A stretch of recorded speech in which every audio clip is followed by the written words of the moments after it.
Whoops. Alps, you weren't supposed to say that yet. Oh, Alps, you weren't supposed to say that yet. Oh no, why can't I hear my stream? Oh, someone. Why can't I hear my stream? Can everyone please mute for me? Yeah, it's Colleen. Yeah, that's me. Everyone, welcome Colleen into the stream. Welcome to everyone today. K Frito, thank you for using 20 bits just a second ago. Thierry, so good to see you in the chat. 31 months, 39 total. Thanks so much for the resub. Kate, I missed Kate last month. Well, I think everyone does. I can speak for everyone, I think, when I say that. And I said, can you please acknowledge that I missed you from last month? And she goes, oh, that was the note, wasn't it? Oh, okay, thank you.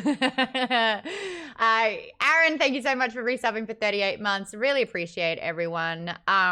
What? Someone, Vettel has pledged on Patreon 2 days ago. Tass, do you see that in the... What is that about? That's an extreme number. Avery, thank you for 18 months. Thanks for using your Prime. Better in my pocket than Jeff Bezos, as we always say. KP Dub says, glurp, glurp, everyone. Shh, I'm at work. A big shout out to the book club member pluses that are in the video call right now. I get to say hi and see them every single show, and we all converse together during the show. If you want to be a part of that, just join the Member Plus tier. It's $15. We do hangouts after our book clubs. You get double entries for the giveaways. We are doing a really sweet thing at the moment called Give to Getmas all December. If you sign up for a $5 tier, a $15 tier, or the merch tier, you will unlock a little part of this little Christmas tree that we've got going. Should we unlock 5 in the $5 tier? And Tass, I believe, where is you? Tass ain't here. Hi, Academic. I think we've got 2 out of the 5 unlocked already. Right, Tass? Maybe 3 out of the 5. But if we get 5, we have this awesome giveaway that we're going to unlock. We've got 3 out of 5 for the $5 tier. So we need 2 more $5 tiers to sign up to unlock that one. And remember, if you are in a $5 tier, you get double entries into those giveaways as well. But we've got 2 giveaway packages for ebooks. So it's really easy. You get your email address. You can upload the ebook, I think, onto audiobooks or wherever you read your books in a digital fashion. If we get 2 $15 tiers, we've got another giveaway, which is really awesome. All those details are on the Discord, so join on up. If we get 1 merch member, it unlocks what I believe is one of the cooler packages. I've got it right in my hot little hand. We have 3 of these to give away. And remember, merch tier, you get 3 entries. Now, I'm not going to open this, but it is a signed copy of Patrick Rothfuss's new book. It is signed. I checked that it was signed. And you also get, I haven't opened it, it's still in its packaging, the Something Wicked for This Faye Comes 2024 calendar. So sign up. We just need 1 $35 tier. What do you get in the merch tier? You get to work with the rest of the tier members and our in-house graphics designer to create a design that no one can buy and only you will get it. And every 3 months you get a new piece of merchandise. Then one upcoming will be a tote. Tote's cool. The last one that just happened was a hoodie. And if you're in the $15 tier, you can see Vaden wearing it right now. So basically, if you want to give something to us, you will get something back. We really want to unlock these giveaways. So sign up. And if you do it within the next 2 hours, I will personally call it out. How fun is that? Your name will get added to the graphic. It would be really, really swell. Oddball says the hoodie is great. You bet your butt it is. So it's a win-win situation for everyone. It's a great way to support Maude's book club. The Upright Man, thank you for dropping some bits as a first-time chatter. That's a lot of fun.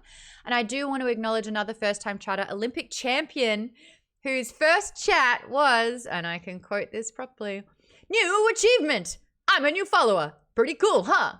Yes, it is. We are covering Dungeon Crawler Carl, the Anarchists Cookbook, which is a Matt Dinnerman special. It is book number 3 in the Dungeon Crawler Carl series. So much fun.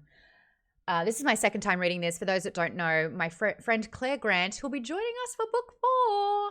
She introduced me to this series about 14 months ago, and I plowed through them. I consumed them like it was free food at a buffet. I could not stop gorging myself. I needed stretch pants for these books. And so, of course, as the Maude from Maude's Book Club, I felt it was my duty to get as many people into this book series as possible. We've already covered books 1 and 2. This is book 3. We will be going full spoilers for the entire book in this conversation that will take the next 2 hours. I've had 3 coffees today. You can tell, huh? Like, there is an energy level and a coherency, and I'm just hitting all the points, I feel. I am so caffeinated. City says, yes, we can tell. Yay! New achievement. If you have another coffee, you'll die. Cool. Yeah. Also, yeah, Members Plus get access to a whole soundboard. That's worth it alone. I would love to dangerously caffeinated, says Academic. Hey, speaking of Academic, I'm going to cut to you first. I want everyone to weigh in what you rated this book out of 5. What are we going to rate it out of? 5... Gleps, 5 steam trains, 5 mentors. What do you think I read? 5 donuts. I love that. That's actually a really great. We should get a donut emoji maybe. Miss Necromancer gave it 4 out of 5. Men on men on men. All right, so Academic, starting with you. What did you think of this one? I loved this book. I think that a lot of the circular nature of this particular book in the Dungeon Crawl series was really well utilized. So I'm gonna rate it 4 out of 5 donut holes. 4 out of 5 donut holes. I don't like donut holes as a name. Stop it, Carl. Avery, what'd you give this one? How many donuts are we talking here? So 5. I really enjoyed it. Wait. It cut it off. What was it? One more time out of 5? I give it a 5. Yee! That's a perfect score. Yeah, I really enjoyed this one. I think now that I am like past all of the like learning curve of figuring out the rules of the game, now I can just enjoy the story, which is making it a lot more fun for me than like it was with the first one, where I was like, what's happening? So glad to hear that. It must be a complete change now. And like, you also notice that things ebb and flow as well. You've got the foundation down. Now you just strap in for the ride. And when I say strap in, I mean belt in. This book, you gotta clarify. You gotta clarify. Well, 5 is a fantastic score. What did you like about this one? The fact that you could actually just enjoy it?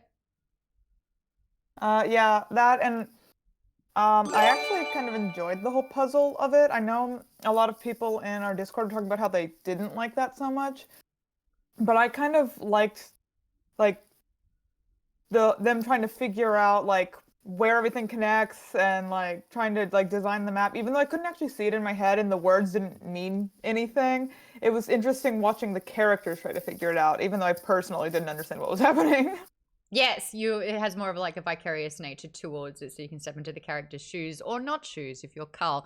I just nearly shat myself. Basil has dropped 50 subs into the community. 50, I believe that one is. Tim, Death Battle! A new contestant has entered the arena! So usually Tim drops 22 and he holds the gold medal every single month. But then Basil showed up. Tim's face right now, he's like... Basil, If thank it you. wasn't for Christmas, we'd have a bidding war on our hands. But I haven't done my Christmas shopping yet, so... That sound is so loud. I don't know how... Tass, can we figure out how to reduce some of the sounds for those Discord things so I don't jump out of my skin? I'm sorry, I didn't know it was going to be that It's so loud. loud. Is it louder than normal? Yes. It is. Okay, we'll look into that because I'm going to refrain from using it until further notice. I thought it was the hello, my name is, which is a bit spend on here, and that usually gives me the jump start.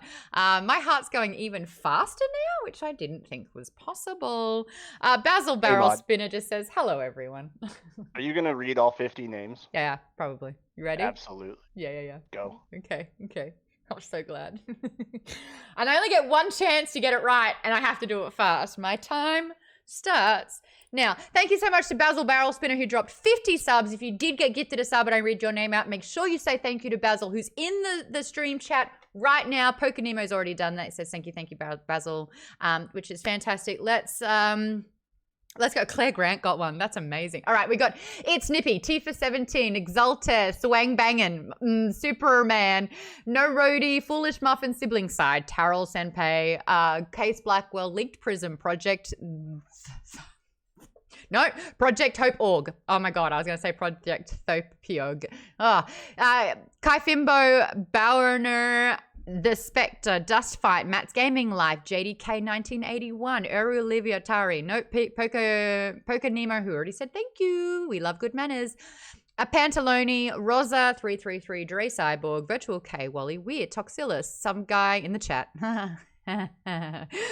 She Who Must Not Be Named, Moochie Decat, Exit 9, Dopey Boy, Lidritz, Turbo, Wisegrave, Simon says Simon, It's Tryhard, Critination, Avatar Will, Breet Scott, Done It Janet.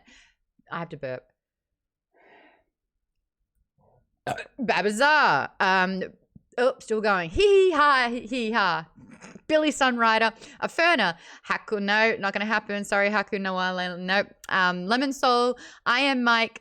I think Onsty, Anthony Beats, Claire Grant, and Gory Kills. You all got gifted a sub. If you got one, you know the drill. Ali Sharp, Shav, thank you so much for that lovely compliment earlier before we were on. Veet Lilam, thank you so much for subscribing to the channel. Basil, MVP. By the way, can I just say, I have your box of goodies. I had to put it up on the shelf because I found your cookie that I'm trying to give you. It's still wrapped up, but twice now I've found it in the middle of the living room. And I know that Zelda has gone in this box, can smell the cookie, and has taken it to try and tuck into it. It is still in pristine condition. I'll give her that. But this sneaky dog has her eye on that cookie.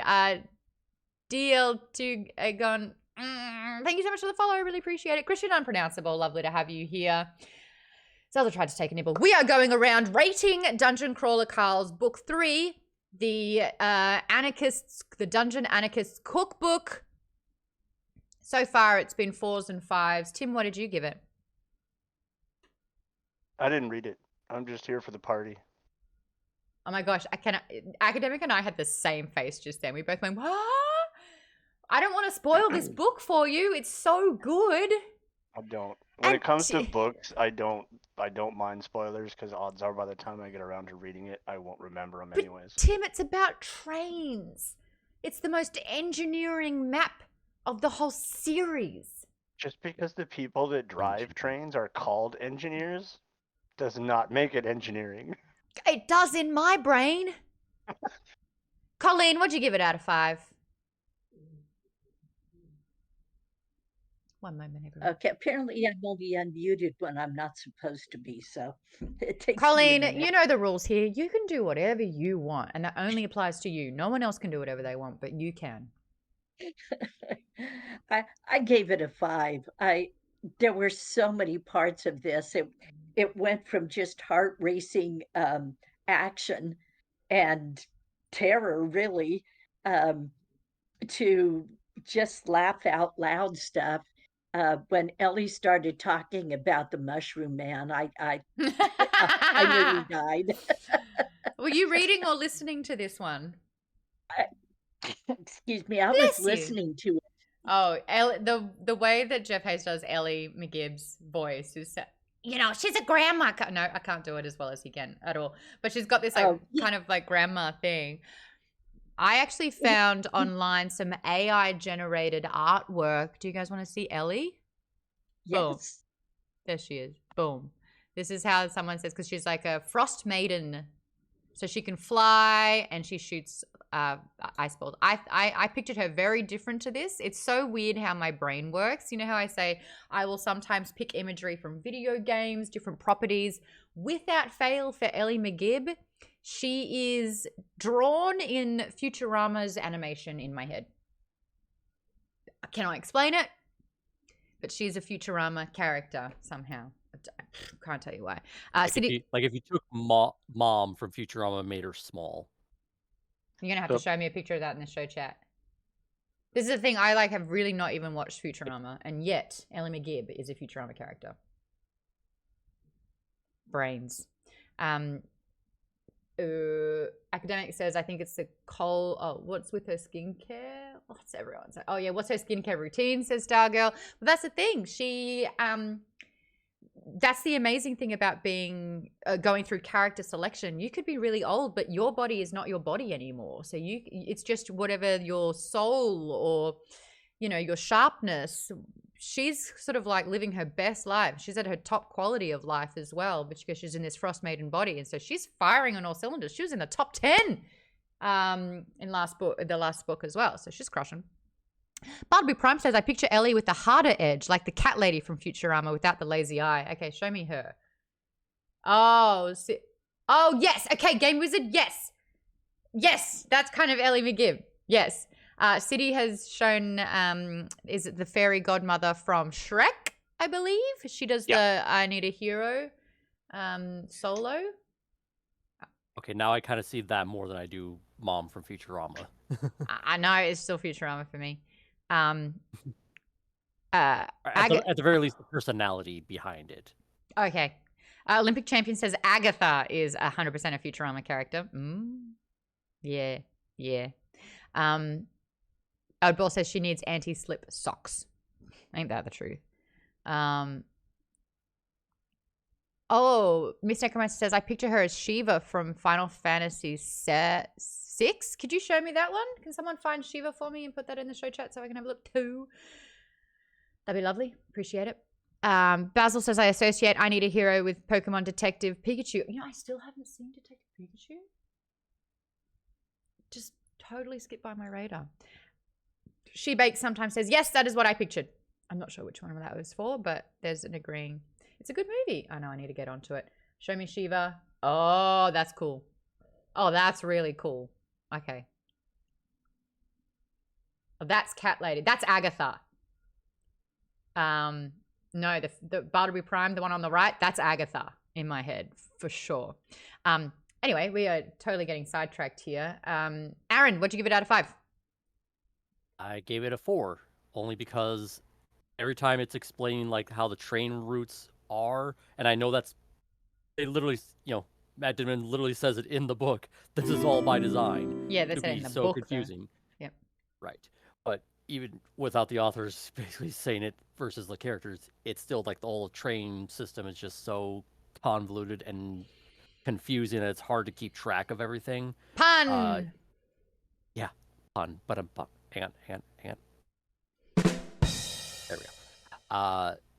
But aside from that part, everything else I really enjoyed, and just the progression of well, now it's Mordecai's out of the picture for pretty much the majority of the book. So it's seeing all the Carl and Donna especially figure things out without their manager, who's basically been their game guide. He's literally a walking game guide for them on all the tips and tricks, and they don't have that. And that was, again, by design by somebody else because of that, and I'm sure we'll get into that discussion, but that's...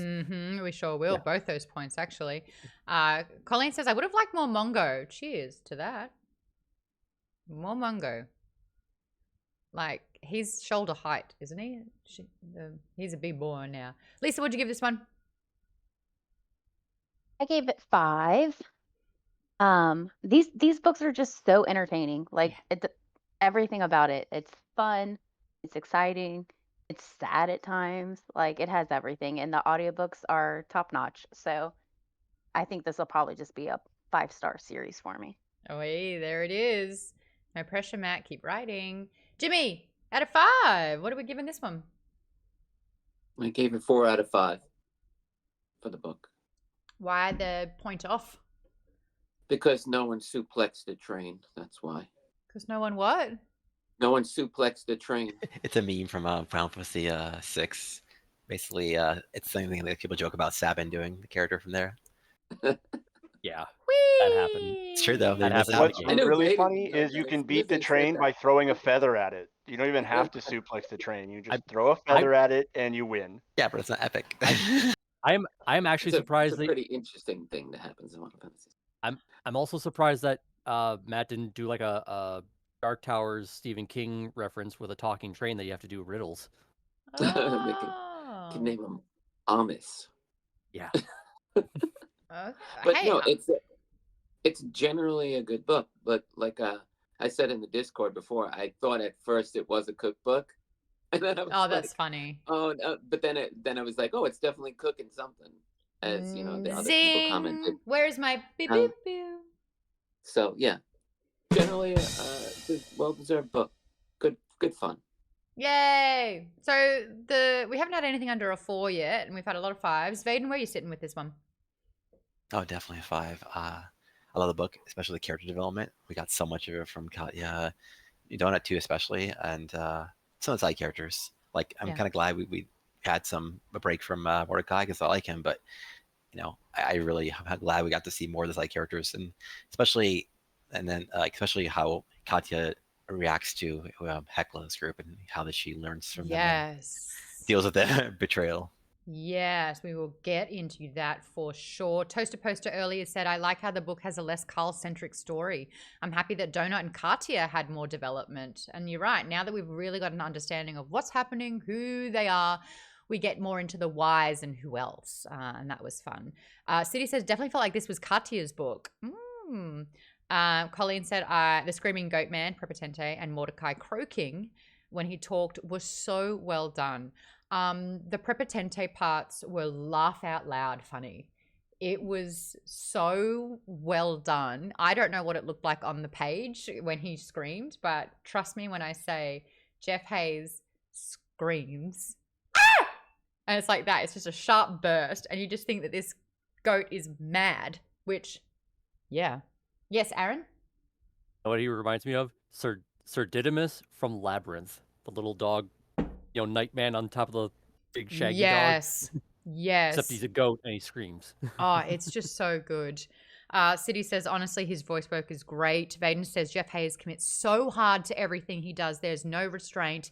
Well, Jeff Hayes is going to be on this show tomorrow, 5 till 6 p.m. PT. Members, get your questions in. I will be asking Jeff Hayes directly for you. Psst, that's another reason why you could sign up on the Patreon, because you get access to like authors and voice actors and join so we can unlock these giveaways. Psst, why haven't you done it already? Okay, cool. You get access to like the Discord and great. Anyway, K Fredo says his voice is perfect. I can't wait for tomorrow. Toaster Post says ponies look great. Barnaby says, is it like a form of Tourette's for goats, or does he do it intentionally, or both? There are screaming goats. Screaming goats is a big thing, isn't it? Like, goats will faint if they get startled and feel too much. They'll just like freeze and drop on their side. And there are screaming goats. So I think it's like, because the goat has been personified, like, it's so interesting that Donut doesn't meow, like, or she purrs, she still purrs, but she doesn't actually meow with anything. But it's like, well, if a goat's personified and the goats scream, why wouldn't that translate? Because he's still technically a goat. He's just upright. Now, do I have a Prepotente? I thought I had one. City says they can definitely scream with some breeds at least. Oh, sorry, Tay, I'm going to miss you tomorrow then. A bugger. Economic says, I think the screaming goats are just a meme, right? Find out for me. I want to get to the truth of the screaming goats. It's like an Agatha Christie novel. The case of the screaming goats.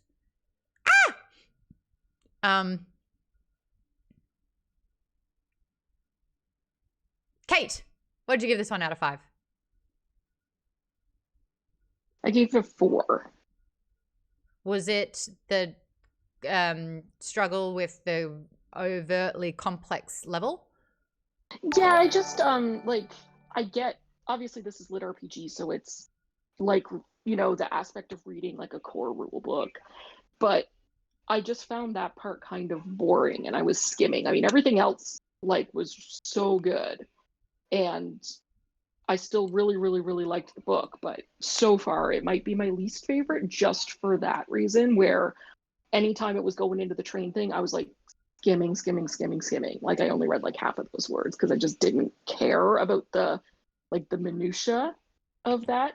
But all the other stuff with like Katia and Hekla and Eva, And like I really like Lena. She's one of my new favorite characters. So all that stuff was really, really good. I can picture her so she's an anime character for sure, but like the fact that her mouth is like twice as wide, she's giving Melina from Mortal Kombat. See, I more pictured her as Hisako from Killer Instinct. You're gonna have to Hisako. I played Killer Instinct. You're gonna have to show me that as well. I'm so sorry that I'm making everyone do homework here, but I'm a very visual person, which is why the train scenes also were very hard for me. This is the second time I've read this book, and I remember the first time reflecting back and being like, I think I like this book the least, just because I wasn't into trains. It's not really my thing. But I will also say that, like, listening to the book, we are not given the caveat. We are not given the information of, hey, don't get bogged down by it. Don't try to picture it. Go through the motions. It's supposed to be really difficult. And then we're going to give you a map when you need the map. By the way, map. Let's have a look at this bad boy. This is the map that we didn't get as audiobook readers. This is sort of like the linear aspect of it, but of course it spirals and it circles around. The names of it all doesn't really matter. You kind of see where the stairwells are. This is from the book. And I sure didn't get this because I was listening to it. And I do think that hurt the story somewhat. At the same time, like I would have given it like a 4.5 because of that, because a choice was made and it was purposefully made. And I want to get into sort of like why we think this level was so convoluted, because it does sound like this is the AI and the syndicate sort of like using propaganda within the storytelling, usually using like a political subtle finger pointing. And I mean, as someone that has done D&D campaigns, I have done really, really easy ones, and the easier ones were so much better because there was space for people to get creative in it. But I've also done ones where I've tried to one-up myself and it became convoluted. I think it's not an accident at all because it's self-aware. It references itself at the end of the book that it is a really complex thing. And I don't know if that was added in afterwards as a way to kind of like make good of it. And it had enough preparation if you were reading the book. But yeah, I agree with Kate completely. There were times where I'm like, I can't visualize it. I can't picture it. And if I can't picture something, I can't follow it. And I will use like even just like crude imagery, even if it's like a water painting or splashes of color or, you know, like a geometric shape. Like I will use whatever it takes to kind of form just something to guide me. And I couldn't. But Jeff Hayes does such an amazing job. There ain't no way this is going to be something less than a 5. Ain't no way. It built up. Yeah. I built it up so much for me. So people are weighing in on that, saying, Aaron says, the level design with the syndicate symbol hidden in the design felt pointless. It didn't serve anything to them beating the level. Agreed.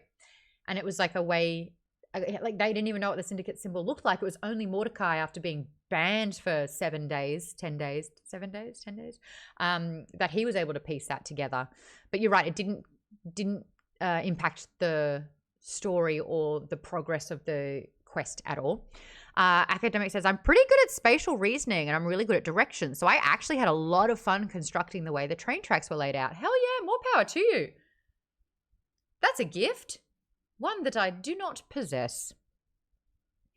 K. Frito says, there's a deeper story we don't really get. Colleen says, I think there was inner conflict within the system. Yeah, and we're starting to see that play out. Bartleby says, I feel like one of those immersion techniques where you get really into the point of view of the characters, but it's still frustrating to not be able to hold a map of it in your head. Yes. Vaden says, I think the game design with the Syndicate logo is meant for the intergalactic audience rather than Carl or us. Jimmy says, sometimes I just read sentences again until I understand it, or at least make a little sense. Ray Panda's in here. Hi, Nicole. How you going? Kate says, I honestly don't trust Mordecai. He's not being upfront about a lot of stuff. Yeah, it's in his past, but it's affecting Carl and Donut. And there's the whole thing with him wanting their table coupons to help Carl and Donut. Oddball says, I think the level was more for the viewers and not for the crawlers. Yeah. I do want to get into Mordecai. Put a pin in that one because that's something that I definitely do want to bring up. But I'd love to hear City's thoughts. What'd you give this one out of 5? I did 4.5. Oh, yeah. But for a lot of the same reasons that a lot of other people have mentioned, that, you know, I get that that's exactly the point of the way the Dinneman wrote the book to make it convoluted, but that doesn't make it any more enjoyable knowing that. So, it's like, I get that you're like, all right, don't worry about it, we'll explain it at the end. It's like, fine, but I feel like the whole point of a book is to, make it make sense to the audience. You've got this wonderful world you want to talk about, and you want to make it clear to the audience, but he's deliberately hiding the point here. And Kate says we're reading a novel, not a math textbook. yeah, like it's certainly a very good book, but I'll go with 4.5. I like some of his other books more. Hey, City. Yeah. Is this your first time talking in a live show? It's my first time talking in this live show. Yeah. Do you want to introduce yourself to the community? Because I know that we met you at the after show for the last book that we did. But for those that haven't met you yet, do you just want to say who you are, what kind of books you love, how you found the book club? Sure. I, like reading books a lot, probably too much. I spend any moment that I'm not actively doing something else with my Kindle in hand. No I such take it with thing. me everywhere. No such. What book number you're up to this year? Oh God, I don't really know. I reread a lot. That still counts. If you read a book, it doesn't matter if you've read it before. It would be counts. in the hundreds. Then I don't count my books. I just read. Lisa, a new contender has entered the arena. I just keep reading. Lisa's goal. Actually, Lisa, you tell everyone, what was your goal for this year? My goal was 200. And how many are you on at the moment? I'm at 188. Props to you. So City, if you have a Goodreads account, you can add books that you're reading. You can set your goal. It helps track it a lot easier, and it kind of gamifies the process, which we love. Here at Maude's Book Club, we are going to do a reading challenge for 2024. We are going to get all the members and anyone who wants to get involved to declare what their book number is going to be for 2024. And as a community, we're going to help everyone. What's really special is that out of the 3 staff that I have for Maude's Book Club, 2 of them using Maude's Book Club as like a motivation, who never really read before. Tass is one of them. Amanda, the website editor, is the other one. They decided to try and get into reading. And Tass, I think your goal was 10 for the year. Hold on, I have the graphic. Oh, nah, I can't find it right now. But Tass, tell the chat. It was 15 and you read 20. Amanda's was, I think, 12 and she's on to 34. And last year I read 82, so I wanted to make this year's goal of 90 and I'm up to 88. I am not going to do 90 next year because I don't want to run towards a deadline. I want to take my time strolling through. But in the Discord, we're going to do a big sort of like 2-week challenge. We want to get everyone involved. Head on over to the Discord as well. What your challenge was this year.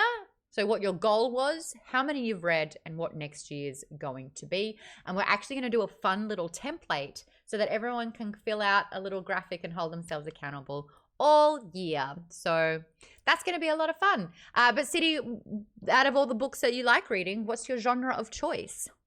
Fantasy, usually. A little bit of sci-fi in there, but usually it's fantasy books. So, everything from Sanderson to Rothfuss to what have you. I've probably read at least a bit of it. So if you join the merch tier, you'll unlock the 3 packages that we have of signed copies of Patrick Rothfuss's book and the calendars. Except, hold on, do you remember the date that you joined to be a member plus? I joined like a couple of days too early. Hey, I think. Tass. I was thinking about that. Tass, can we make City unlock one of the $15 tiers, please? It was right after the Iron Gold stream. Yeah, which is like the 29th of November. I will allow it. It is my book club. This is my competition. So you've got one of the 2 spots, which means there is one more $15 tier that we need to unlock the $15 package, which is going to be a lot of fun. If you want the details of all the books, they're going to be in the Discord. Look under announcements and you can see all of those fun things. Oh my god, sorry, I'm drinking beer and it makes me bubbly. If you are joining the book club, make sure everyone else says hi. You'll be welcomed warmly into the Discord community. No such thing as too many people in there, that's for sure. Here. I'm reading the chat really quickly. Oh, we've got a channel of book recommendations. So if you have a recommendation, or we've got a list of genres, so you can put your recommendations in the genre. Lisa says, I love a good template. I know. Every time we do the reading challenge, how many books you've read this month? You're like, brah! It's like, I need 3 more pages of that. Lisa says, more check the show chat. Okay. I'll look. What's in the show chat? That's... Oh, nah, mate. That's Lena. Yeah, she's putting the nah in Lena. Oh, Duxie has joined the 35. Oh my god, we did it! Duxie joined as a merch member. Where's Duxie? Can you get in the show right now? You can jump into this show if you've just joined. You can jump into the video chat. Duxie! Who's Duxie? Get on in here. Roll out the red carpet. All right, Duxie, yay! Duxie alone has unlocked the $35 tier, which means we have 3 Patrick Rothfuss packages. All of them include a signed copy of his latest book, The Lightning Between... City, what is it? The Lightning... My copy's The Narrow Road Between Desires. Thank you, The Narrow Road Between Desires. Maude crushed it. My book's in my bedroom bedside table because it's a little book, so it means I can read it and get past 90. That one's going to be in my beach book. So we've got 3 of those. If you are a merch member, which is what Duxie now is, you get 3 times the entries into these competitions. And if you got 3 times and there's 3 prizes, you do the math. I can't do the math. What are the chances of winning? What are the chances of winning if there are 3 of them? It depends how many people are entering, right? I mean, that's like a whole thing. Maybe it's like, what do you think the math would be on that? If you had to crunch some numbers on the spot, like, what do we think? 1 in like 5, 1 in 5, maybe. It's like a 1 in 5 chance. Don't quote me on that. Bartleby Prime says 42. Yes, the answer to everything is 42. And City says you have had a lot of coffee, mate. Yes, I have.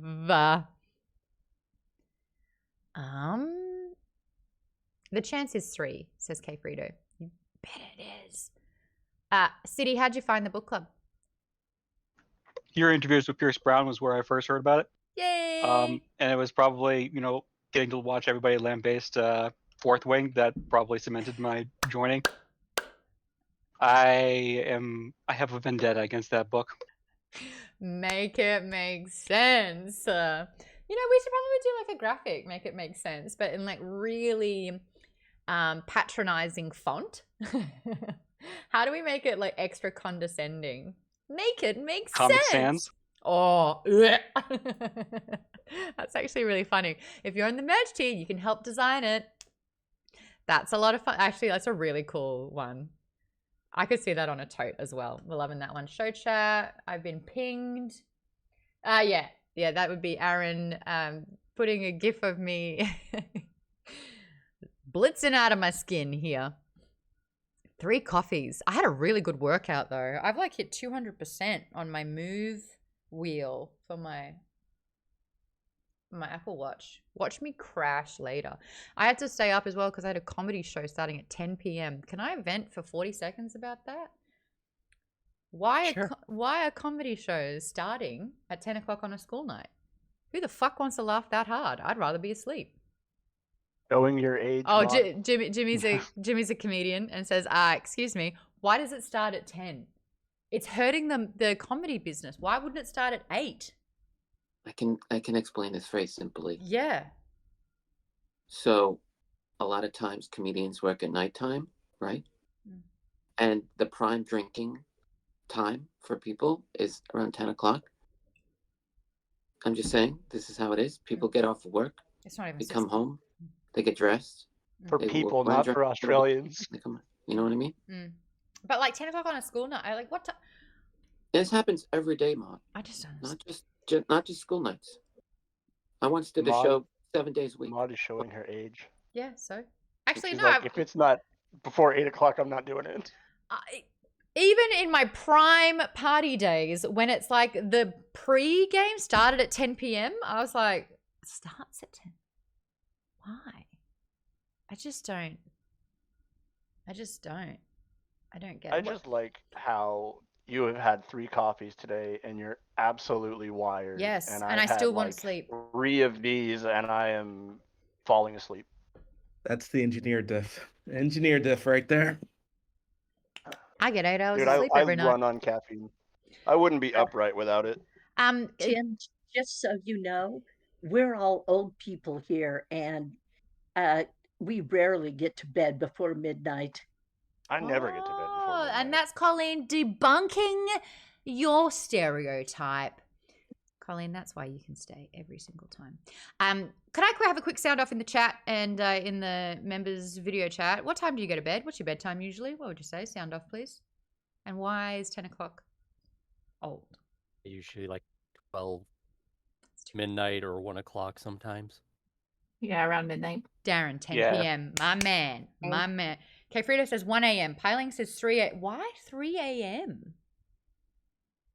MT Shell, first time chatter, chimes in at saying 1 a.m. Bartleby, 11:30. T-Bone, 1 till 4 a.m.? Academic, It's been 4 a.m. 3 for me for the a.m.? last week. What happens at 3 a.m.?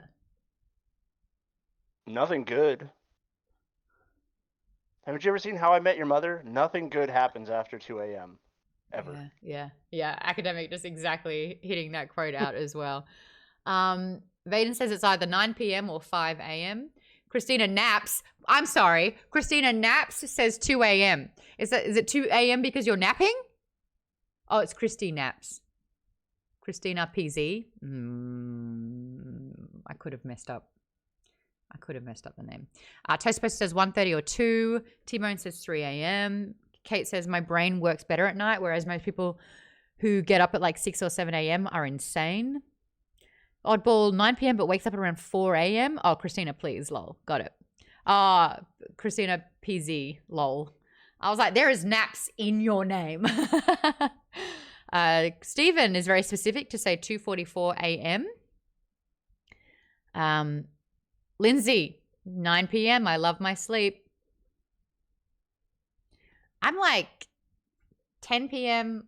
lights off at 10:30. Listen to a book till 11. Asleep. I am up until 4. Get up at 7:30. I would die. Not to be Why dramatic. do you think I live on Monster energy drinks? Not to be dramatic. I would be dead. 100%. I really want to get back to talking about this book, but I'm so stumped on this. How did we even get onto this? You The got comedy upset show. about a 10 p.m. comedy show. It's so late. Anyway, my friend's in hospital, so she's not even going to be doing it, so I'm not going to go anymore. Tangent. Academic says, I'm weirdly productive today between 1 and 6. I'm usually most productive at 7 p.m. Mine's 11 till 4 is my sweet spot. But if you ask Tass, it's 20 minutes and that's all you get. City says, ideally midnight, but my schedule's so messed up it's 50-50 whether I'm awake all night. That sounds terrible. Bartleby says, I work in IT. India and Australia are up in the evenings. Ireland and Amsterdam are up in the mornings. Daytime napping hour is sacred. Wow. Jimmy says, I sometimes feel dead. No, we're just talking about hours of sleep. No, I'm kidding. Toastpost says, I get off work at 11 p.m. and it's the only time I have to myself. Oh, hence your 3 a.m. bedtime. Got it. Okay, well, that was really interesting. That was, I know, the 2 hours sleep room where you just have a 2-hour nap and keep going and you're fully rested. Oh my gosh, out of all the things in the Dungeon Crawler Carl world, I want to sign up to that the fastest. Well, how much was it? $100,000 or like a bunch of coupons? Yes, Aaron? That's the one thing from like D&D I wish was a real thing, where it's like if you can get 8 hours of sleep and a full rest and you're ready to go for the next day. And then they, like, if that was a real thing, so many problems wouldn't be a problem anymore. Take my money. Absolutely. Oh, some good berries? Done. Like, yeah, and he was Dungeon Crawler Carl, sorry. He was initially, I didn't do a story to promote this. I hope Tass did. I'm going to reshare it now. Sorry, Maude. This is Coffee Maude, by the way, everyone. Tass, did you put up a story? Did you tag me in it? Poor thing's probably frantically trying to do one now. Oh, Yep. Ping, ping. Tass, ... I'll take a screenshot for you now. I'll smile for you so we can get it out. You ready? I hope you got it. Tell me when. Say it. Great. The fact that Carl initially, don't you dare, what? Academic? What's, okay, there's one rule with me. Don't pretend that there's something behind me because I will freak out. I will freak out. Did you say there's something behind the curtain? Like, was it a joke? Was it like a contextual thing?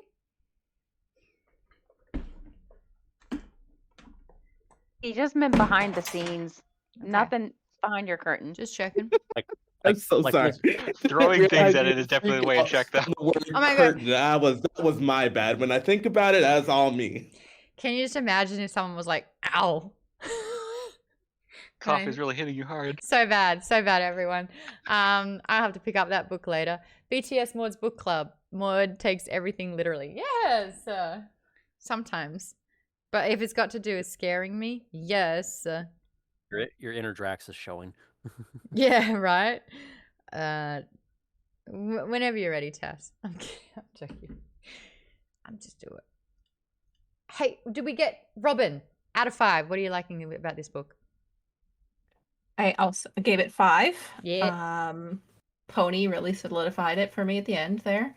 And then all of the Dirty Shirleys as well. Okay, here is, oh, that's so funny where she got drunk on the cherry and killed someone. We got to talk about that. Hey, real quick, can we find the soundbite of Prepotente screaming and can we add it into our Discord? Because that would be amazing. Not too loud, we'll figure that out. But that little scare, the scream. Wait, you literally want jump scares? No, but it'd be funny to have like a, just like random, That'd be great. Maybe I could get Jeff to do it and we can record it and isolate. That's amazing. Amazing. All right, let's talk about some of the big parts of this book. There is a lot to go through. I got very distracted getting all the ratings, and because this is City's first chat and because we unlocked the merch tier. Okay, check Instagram, says Tess. Well done, you. You know, I put her under the pump. Yay, you did it. That's fantastic. Well done, you. NBC Hayes exclusive Prepotente Scream. Yes. Game Wizard. I love the 2 bodyguards, the Sledge and Bomo. They are awesome. Yes. T-Bones. Have a great evening. Thank you for stopping on by. A lot of great things here. Let's start it right at the beginning. You will see my stream of consciousness thoughts. We answered the first question that I had, which was trains. What did we think of this level's theme? I did a little bit of research. Overall, there have been people that have like ranked the DCCs, and more often than not, book number 3 is the least on the list. But if you like Academic, whose face is like, who said that this book was made for him, it is still interesting to see that this is not a blanket statement. There are still people that absolutely love this. It's just interesting to see a plethora of people, whether this worked for you or whether it didn't. Kate and I, not a fan. Academic, salivating at this stage. Loves it so much. Oh, there you go. Babazar says, I just noticed I received a gift sub. Thank you, Basil. Oh, we love that community around here. Catnip Ninja says, I'm at work. I just wanted to pop in and say you're awesome. Don't forget that. Thank you. Do you hear that, Zelda? I'm also.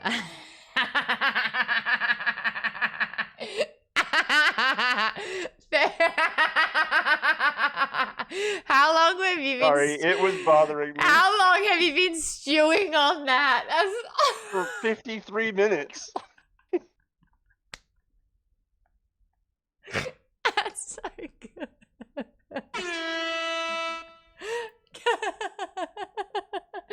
It was bothering me. Catch 22 Sorry. has figuratively given Basil the middle finger and has come through to gift 35 subs, which on top of his previous and regular 22 means that his total is now 57 for the. I can't stop smiling. It hurts my throat to talk. His total is now 57, which beats Basil's 56. Vaden's going to drop some bits to kick off a hype train by the sounds and looks of it.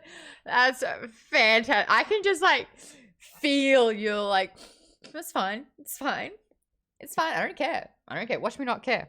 Watch me not care. And then boom. All right. So we got 35. Great number. Great number. Not old. 35 gift subs to read out. If you got one, make sure you thank Catch22. Oh, whose present did I just take out of from your family? Who had to get crossed off the list? Nobody's getting crossed off the list. I'll just spend a little bit less than I planned. Or I'll put some on a credit card. Okay, I'm just going to say, who do I owe an apology to? You're fine. I get paid on Friday, so it's fine. Okay. All right, we got 35 gift subs to get through.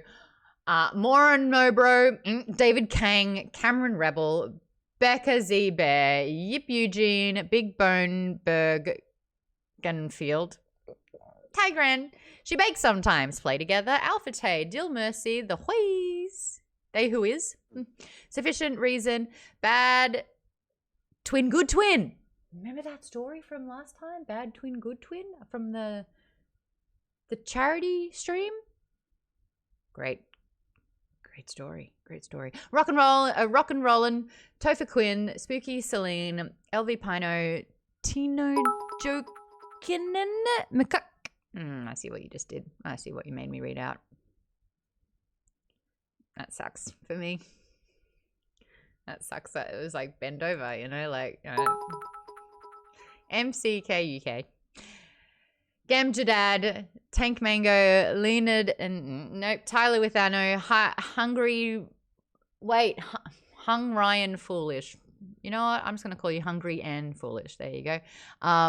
Ganfield, 80 Rex, Casey the Bird, Kasakuras. See, SPQRV123. Why? I will never not. Did I just give you all of the hard names? This is so hard. CPQRV. Like, is that? Do you have a 5-word name? You're just doing the first letter of all of them, or are they spaced to get? No, you would have had to have like tap danced on your keyboard to get that. But the 1, 2, 3 was in succession, so who knows? Crazy Caps fan, Prog Metal Gene, Black Widow, the Mick Entry, and Justin Cyrock. There you go. You got a gifted sub thanks to Catch22. Merry Christmas. That's his present for you. Doesn't matter if you've been good or bad here. Just getting the number 2 box next to my name was getting on my nerves every time I typed. Well, you've held the number 1 position for how many months? Many. Since I started the whole 22 a month thing. That's it. I mean, you could have been Catch 4. Just saying. I could have been Catch 4, but that's a lame number. You had to be 22. Hey, the bit leaderboard, Barnaby Prime's on 500 in the number 1 spot. Toast Post has got 200. KBW's in the 3rd spot. The 2nd spot for the gift subs is Basil, and number 3 is Carrie Basin with 1. That's an easy one to beat if anyone wants to go in the bronze spot. Just saying. There's a lot of chats coming through as I stumbled through all of those names. Academic says, how many does that make for this month? I don't know, but Zelda's going to eat some chicken. Thought that would have gotten more of a reaction. Living the high life. Yeah, watch out. The Milky Bars are on me. Only Australians know what that means. Hold on. There's a chat between Aaron and Lisa about Donut's charm. I loved how they were using their own money to buy protections for Donut. Yes, there's a whole conversation that I'm missing in there. Oh, my eyeballs are shaking.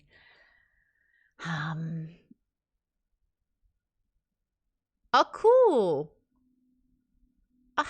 Why is Twitch adding 50 bits to Bartleby Prime's cheer? That's cool. What is that all about? Oh, She Bakes Sometimes says, oh, yay, thank you, Catch22. Aww. Alec dropped some bits saying, good on you, Catch22. Everyone gets a Nutter Butter. I swear that word of that chocolate, I don't like it. Oh, you think it's a Senatus Populus Romanus thing. So it's like a Red Rising thing, mayhaps? I mean, it's a reference. Maybe a reference tag. I mean, that's the people of Rome thing. So it's just. Oh, got it. Bad Twin Good Twins here and says hi. Love that look. I'm getting the DTs. That's so funny. I'm only level 1. I'm only level 1 DT at the moment, but I took the vitamin juice. I got juiced. Don't clip that. Oh yeah. Dilutes Maude's Java juice. Yeah, seriously. Ooh. Okay, so let's get back into the story. Audiobook listeners, did you wish that you had that for the caveat, the forewarning, the advice about just switching off and going for it? And did you wish you got prompted for a visual aid, or are you okay just to kind of enjoy the listen? Do you think that the book readers got a little bit more of an advantage because they were able to be provided that information? Honestly, looking at that map that you showed earlier, even if I had that with the audiobook, it wouldn't have helped. Yeah, it's not like that. It's not that helpful. Like you would need to see an actual 3-dimensional model as they were trying to draw it and do like Katia was doing. Without that, it's just all squiggles on a page, verbally spoken. Wait, Academic, who accused you of being annoying? Oh, I see. You're trying to start some beef. You're trying to start some shit. That's funny. He said it would be mean if he took first place, and I was like, it would be annoying more than anything. And he's like, I've never been called annoying before, but I like trying new things. Look, playful smack talk is very welcome in this community. Really appreciate that. The sass is strong, and I'm all about it. Academic also said that's not a great map, so it's not really like we're missing out on anything. Bartleby Prime says, I can't remember if I made it through book 3 in e-paper before the recommendation of the audiobook came in, but the map was equally ineffectual in both reading and listening. Pylan, great pun. Can we get a badum tish? He said, are you being Maude or nice? That's very clever. Hey, reverb on that one.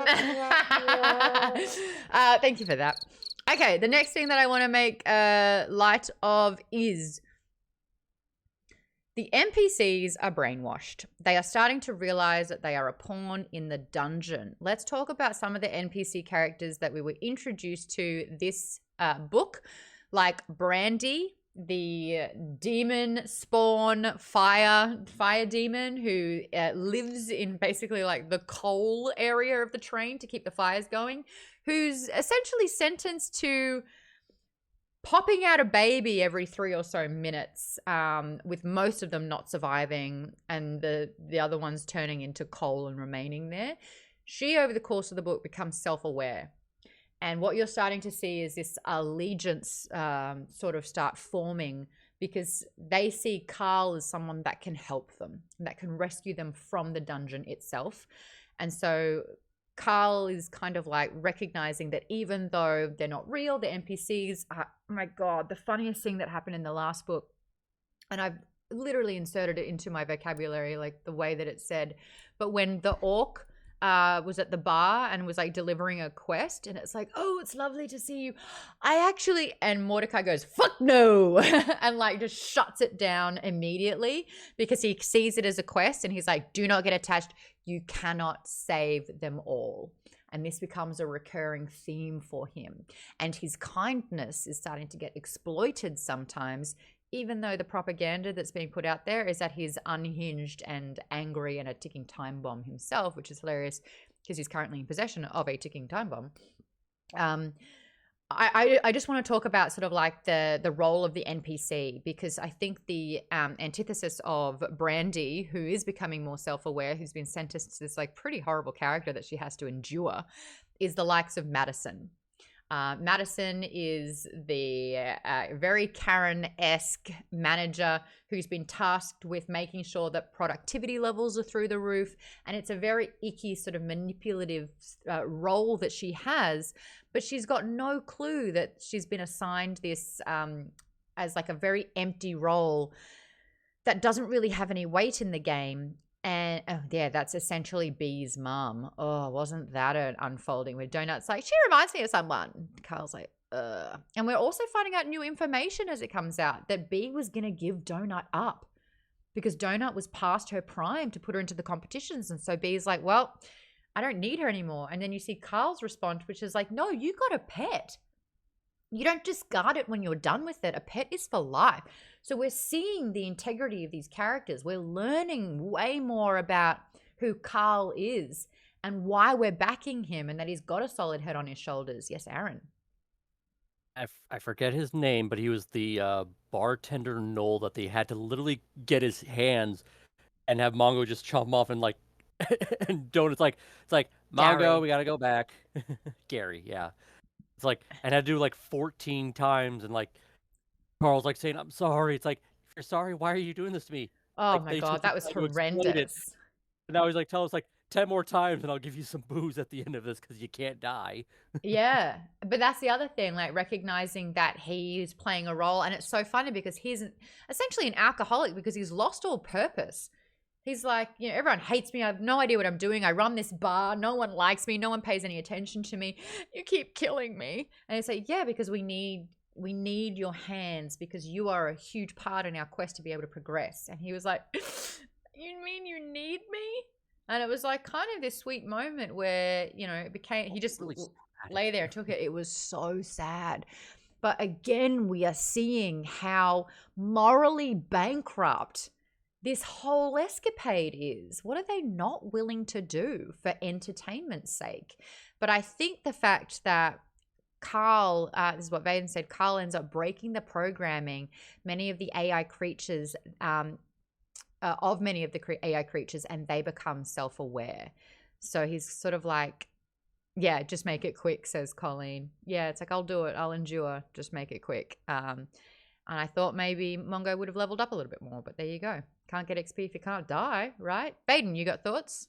I just want to mention that one thing that's interesting about about Growler Gary is he's kind of like a mirror of Frank Q, because Frank Q becomes an alcoholic at the end and basically gives up on everything, and he just all he wants to do is get his revenge. That's all he wants. And so no, he'd even given up on that, really. He gets his revenge. He calls it by giving the Ring of Divine Suffering to Carl, which he hopes will basically ruin him. But I want to talk about some of the new powers and items that he gets. So I put that on pause because I do want to address it. Clever Girl says Donut's becoming more aware. Colleen, what are your thoughts about sort of Donut becoming more in tune with what's going on? Because there's always been a bit of a juxtaposition that she was like a little bit naive, a little bit out of it. She's putting it on for the camera, but it's like how much is it is being put on and how much of it is authentically her? So talk to me a little bit about Donut's evolution, Colleen. Oh, you're typing. Are you typing? Well, it seems like she's beginning to get a little bit of an idea about Beatrice and her mom, just a little bit about maybe things weren't as perfect as she liked to believe. She's also become so attached to Carl. Yes. When they all rushed in to help him, and she's screaming, "Don't ever do that again. We thought you were squished." Yeah. You know, so they've become a team. She's becoming more and more not a pet or a show cat, but a member of the team. Mm-hmm. And understanding that loyalty is a huge part in this game, in the short term and in the long term. I don't want to spoil anything, so I'm going to stop there. Ro Panda says, every time I learn something new about B, I just roll my eyes. Like, Carl, you settled, my dude. Just saying. You were, what, 28 and you settled? Anyway, B's a piece of shit. But I also think that Donut was aware of this information. Everything that's already happened, she was living through it. I think that Donut would much rather live in a naive heaven, like a naive sort of like paradise, than experience a sliver of actuality, reality, and pain. Aaron, you got thoughts? I just realized that Donut treats E like she treats Hekla up until she realized what Hekla was doing with Katia. It's like putting them on a pedestal. Oh my God, they're so wonderful. They can't do anything wrong until you see that little bit of, behind the curtain, as it were. And you suddenly realize, oh, this is who you really are. Well, fuck you. I'm going to shoot you in the face with a magic missile, which was the Immediately best. turned on her. And I think that that's a really interesting thing to note, that Donut gets glamorized. I mean, like, her diet was on sort of reality TV shows, Gilmore Girls. Like, it's all about that storytelling narrative where it's like, and pageant queen, basically. She's a princess, for F's sake. Yeah. She is literally a princess, and she idolizes people. And it's blindly idolizing. So it's not really backed with any evidence or reason. You got your goddammit donut cushion. It looks so good. That looks amazing. Hello. I don't know if I still have it where I've got the Discord chat in here, but if you can take a picture and put it in the show chat, I can maybe show it off because that's a lot of fun. Yeah, the blind idolization, whereas Carl has sort of like evidential loyalty. He's very cautious. He's very, cautious of new people. They have to earn his trust. They have a small group for a reason. And I think that Donut almost rocks the boat because he's quite strategic in all of his decisions, and she will undermine all of it by being so excited by something and wrecks a plan. But yeah, it is interesting to see that. Kate says, as a cat owner, I loved when Carl was building carts and Donut, Katia, and Mongo separated to level up. And when she came back, she gave Carl a headbutt and said she should have come. Headbutts are huge. I love yous from cats. A little headbutt. Boof. So cute. So it's like the attention to detail. For those that missed Matt Dinnerman's Q&A, which we had when we were talking about books 1 and books 2. What month was that? September? August? One of the months that we did that I did it. I just hit 200% on my move goal. It's because my heart is racing. Matt Dinnerman got his big break it was in August. Thank you. Matt Dinnerman got his big break by creating cat art. And he was huge. Like, I think it was IKEA basically purchased his designs to put on a bunch of cushions, etc. So the fact that you've got a goddammit donut cushion's hilarious. But like postcards and cards and things like that. So he's got a really strong grasp on cats, which is a good thing. I put that picture in the show chat. Did? Let me see if I can. Where is the? Is this it? No. Is this it? No. In the show chat is second this to last. It? No. Is this it? No. Yes! That's it. This is the Discord chat. There's the goddammit donut. Yay! I knew I had a setting in here. Beep. Now it goes away. The evolution of characters, the blind loyalty, and I want to move on. I want to do Frank Q. Academic wrote something really cool about Frank Q, and I want to get to that as well. Maybe we just do Frank Q because I'm going to move into Hekla in a really, really big way. So let's talk about Frank Q really, really quickly. Bartleby Prime says, I love Frank Q has become deadbeat dad drizzed. Ooh, if you've read the series. There was another academic says, I love the conversation between Frank Q and Carl, and how Frank very pointedly says, you don't have any kids. You don't know what it's like to have to care for someone. The whole saga, we learn a little bit more about it. Essentially, it sounds like Maggie has left Frank because Maggie's zeroed in tunnel vision on getting revenge on Carl. So they've since like separated. Frank Q just is... what do you mean, Frank Q? You're welcome. Oh my God, thank you. You're welcome. Oh my God, KP Dubs. You just saw that like in real time. Me trying to get that one. Give him a boom tish. That's a boom tish. Frank Q, you're welcome. Boom tish. Thanks, Vaden. Well done, KP Dubs. Lovely to have you here. Get in the video call. we also learn more about what really happened. In book 1, he stumbles across a dead body and has been killed by Frank, Q, and Maggie Mai. They get infiltrated in a safe room where they're exchanging in dialogue, and something's not adding up with what Frank's saying, and they attack and they freeze. This is Maggie and Frank freeze, and then they escape. But because they were on hold for attacking in a safe room, while they're escaping and trying to flee as quickly as possible, there is a corpse on the ground. And Carl has this idea where if he sets a trap to about to go off, I think it's like one of the bombs, to set a bomb to about to go off, when they check the inventory of the corpse, a stick of dynamite. Thank you so much, City. That when they look to see if there's any loot, that bomb's going to blow up.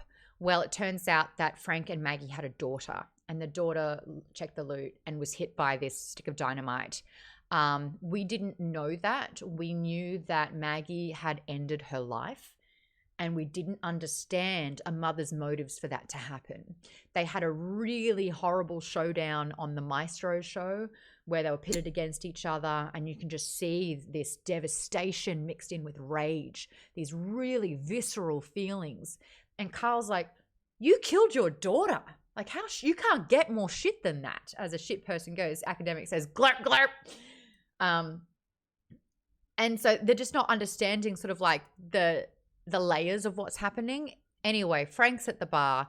Turns out that explosion did get Maggie, the child, which is why Maggie had put the child out of his misery.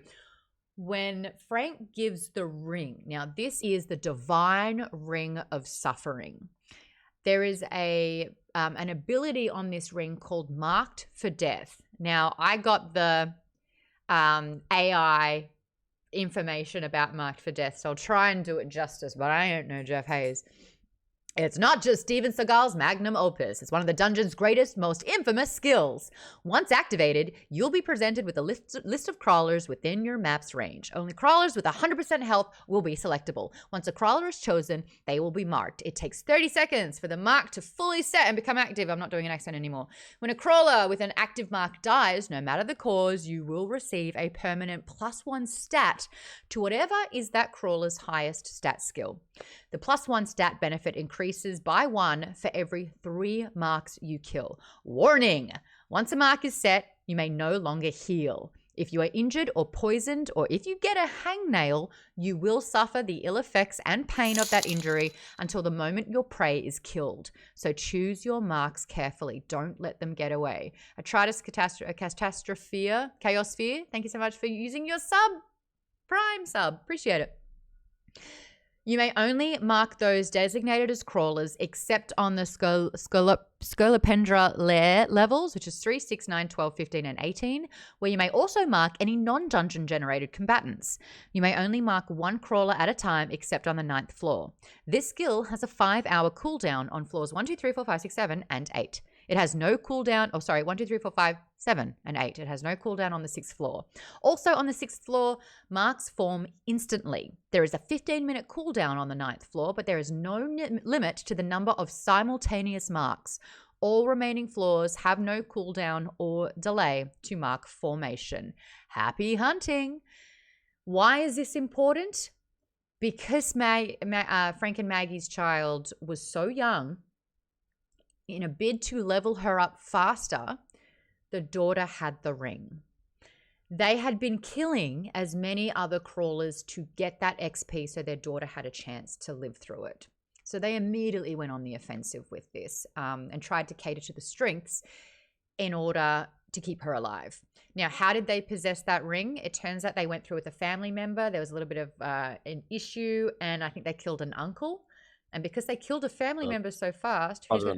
Brother-in-law, thank you. Maggie's brother. And because they had done that, they were rewarded with the divine ring of suffering. Because Maggie was wearing this and they stumbled upon Carl and Donut, they marked Carl. They marked Carl for death, which means Maggie could... what's the daughter's name? Anyone got that one for me? Yvette. Yvette? Yvette. Yvette couldn't heal. So when that stick of dynamite went off, She was suffering the burning. She was in immense amounts of pain. And they did what they felt like they had to end her suffering. This is the reason why they are experiencing the amount of pain that they are and why they want to blame Carl. And I'm sure if he had that information, none of that would have happened. But at the same time, he was put in a position, it's either my life or yours. You marked me. Like, I'm not going to go down without a fight. And they put it on their child. So it's like, you put her in a position where it's like, if she gets hurt in any way while this is going and you don't kill this whoever you mark, it's on you. Yeah. It is. Any suffering she gets is, on them. And I don't think, and I'm guessing, like, if she took up the ring, it's like the effects are still going to happen. Still going to happen until your mark dies. Mm-hmm. What happens if they mark themselves? They would have had to have killed themselves. Like, that ain't how to do it. They couldn't even switch the mark, not until the original target's killed. Exactly. So this is a pretty messed up piece of equipment. Like, this item, which is why Mordecai is just ruthless. You take that off. You do not use this. And of course, Carl is like, +1 stat that every 3 kills is going to go up. I need to win this. It was 5%. 5% boost is what he wanted. Because it gives a passive 5% boost. And then additionally, you can increase your strength permanently with the mark. And he felt that 5% boost to his strength was enough, full stop. Like, he's just there to win it. So, like, having that... I did point out that you're going to get into a faction war because you have this ring, and they're going to hunt you down to take it so that they can then boost their strength. Yeah, the problem with it is it's going to ramp up hard. Yeah. You know, the number of stats you get per 3 kills going up by 1, you're going to start getting more and more stats the longer you go with this thing on. And it's going to make him target number 1 if he wasn't already. So you can see the appeal, but you can also see, like, you can see why this is a dangled carrot and why it's not even worth it. And, you know, Mordecai slapped him for it too. He slapped, and he just got banned. He told us, like, I'll watch my temper, but then he sees this, like, no, fuck you do. And it also reminds Carl of his dad. I know, and Carl's freaking father trauma is coming to the surface, being like, you do not hit me again. Like, don't touch me. But you can understand, like, Mordecai is like, what are you doing? You're not listening. You're so consumed by the power that this could give you that you're not seeing the detrimental effects of it. This is like, there's already a big bounty on Carl. Thank you, Colleen. This guy's like target number 1, and this is just going to put literally a target on his back. And Mordecai knows what the rest of the levels are going to be. So he's like, how do I have to explain this to you? But there was a really interesting moment with Frank, who had essentially given up. He's at that bar drinking, knowing that he's going to get crushed when the level's done. He's got his out. Maggie's left him. They disbanded. We don't know what's going on with Maggie, except that she's got a skill that she got from the Maestro's show, where she's got, was it Crawler Finder? There's a potion to let her see all the crawlers. Find Crawler. Find Crawler. So if she wants to target Carl, he'll pop up on her map, so to speak, which is huge. And it's like, aren't you sweating this, my dude?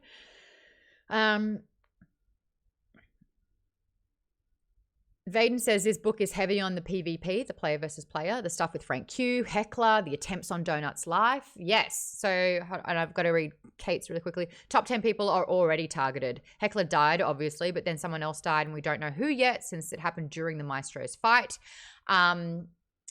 That is a big new introduced thing that we heard in the epilogue of the last book. There is a top 10 list and a dollar amount next to the names.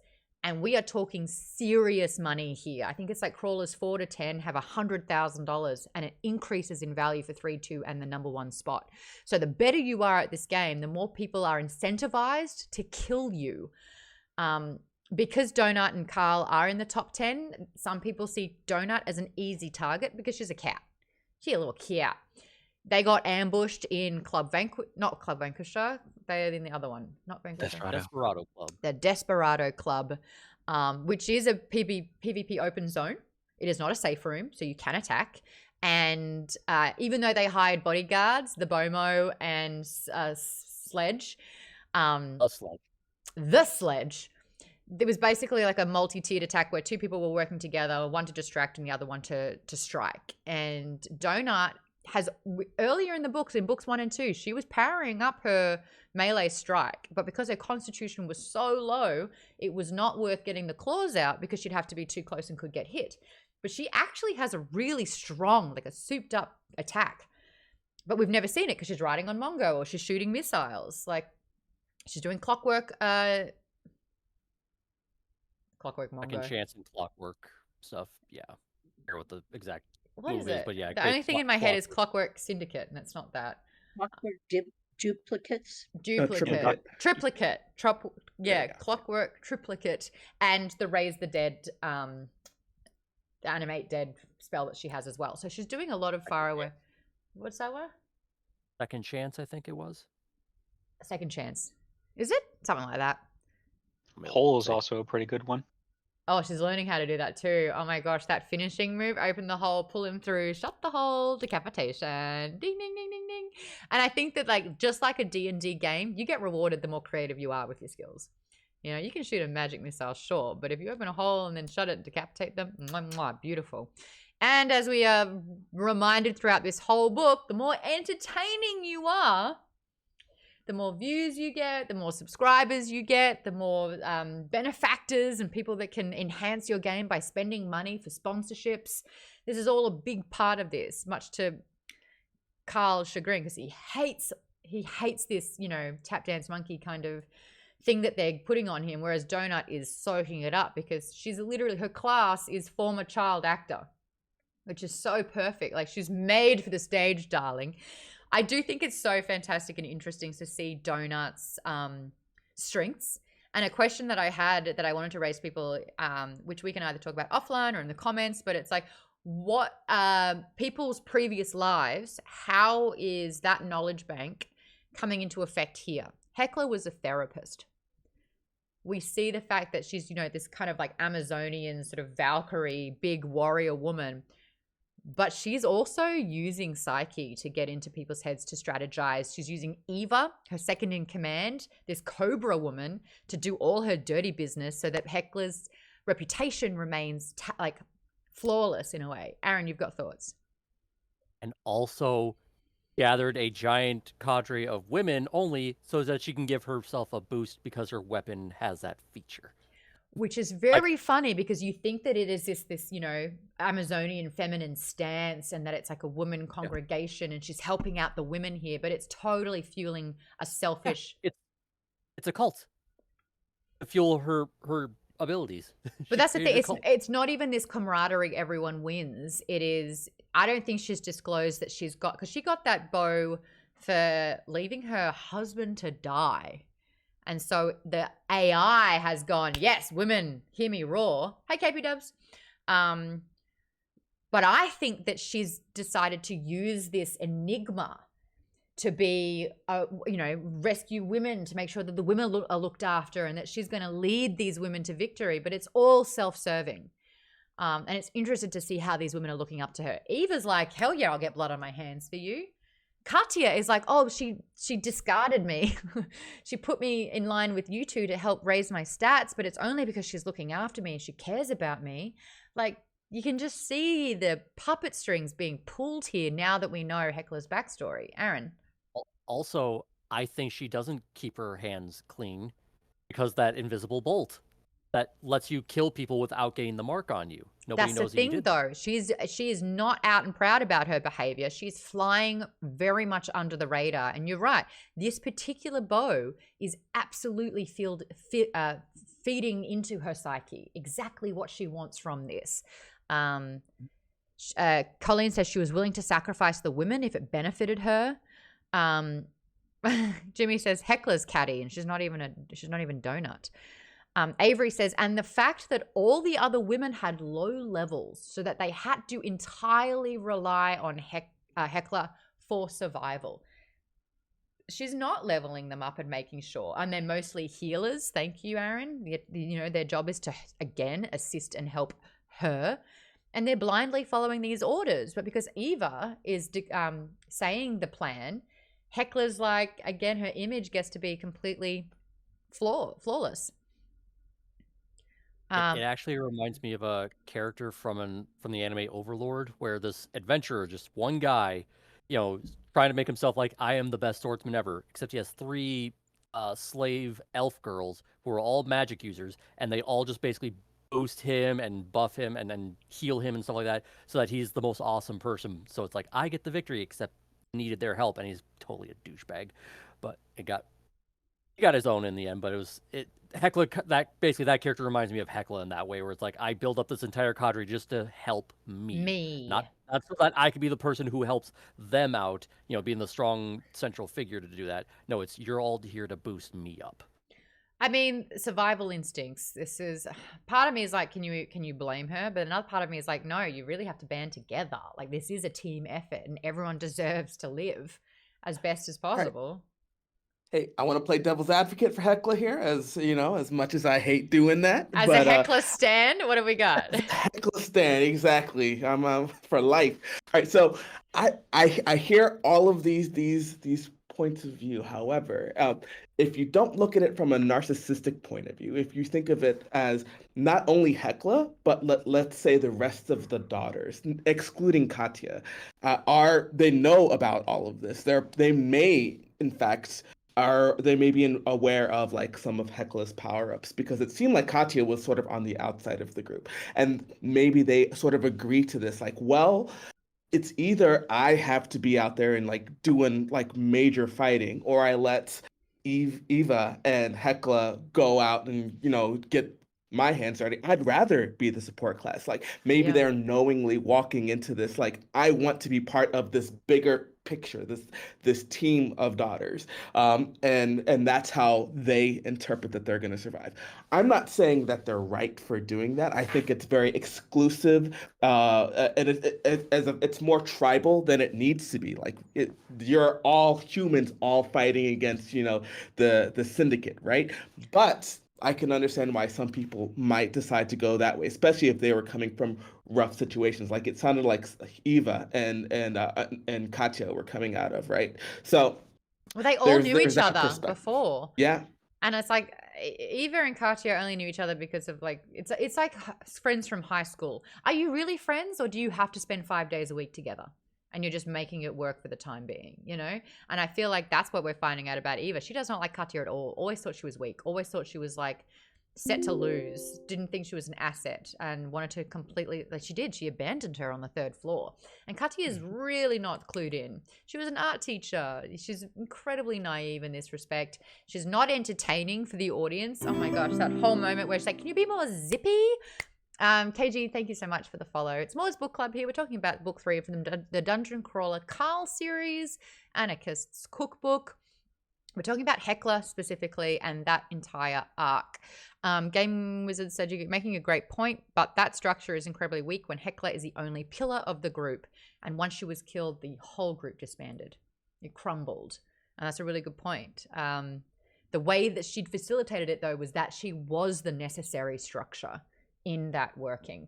And the way that the healers were talking, the woman who had the 2 daughters, she saw strength and she was like, whatever I need to do to survive to look after my girls. It didn't sound like she was clued in on the need to know basis of things at all. And it sounded like there was a lot of need to know. The plan was... Sorry, go ahead.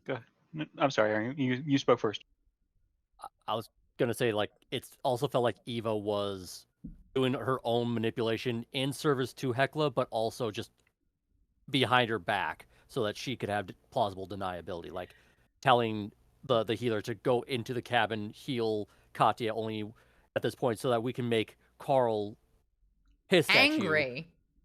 And then basically do this whole elaborate plan. And it's like Carl's like not realizing Carl's not like that. Yeah, he'll probably get pissed, but he's not going to be so violent that he's going to attack you. But it was based on a psychological analysis that was false, because she's seeing the playbacks, which is propaganda, which is a complete character assassination. He's been labeled the angry man. And so that's the message that they're feeding. And Hekla's going, cool. I reckon I can completely manipulate this situation by enraging Carl, as we've seen here. All we need to do is he cares about those that are in his team. So if we hurt them, we've got him. The other thing as well is that I think that Eva was doing Hekla's dirty work and getting something in return. And that exchange was get rid of Katia and kill her. So this plan, Katia was on the chopping board. And that And served it goes even Ava. deeper than that because the healer was told to go into the room, but they expected Carl to kill her. Yeah. Straight up.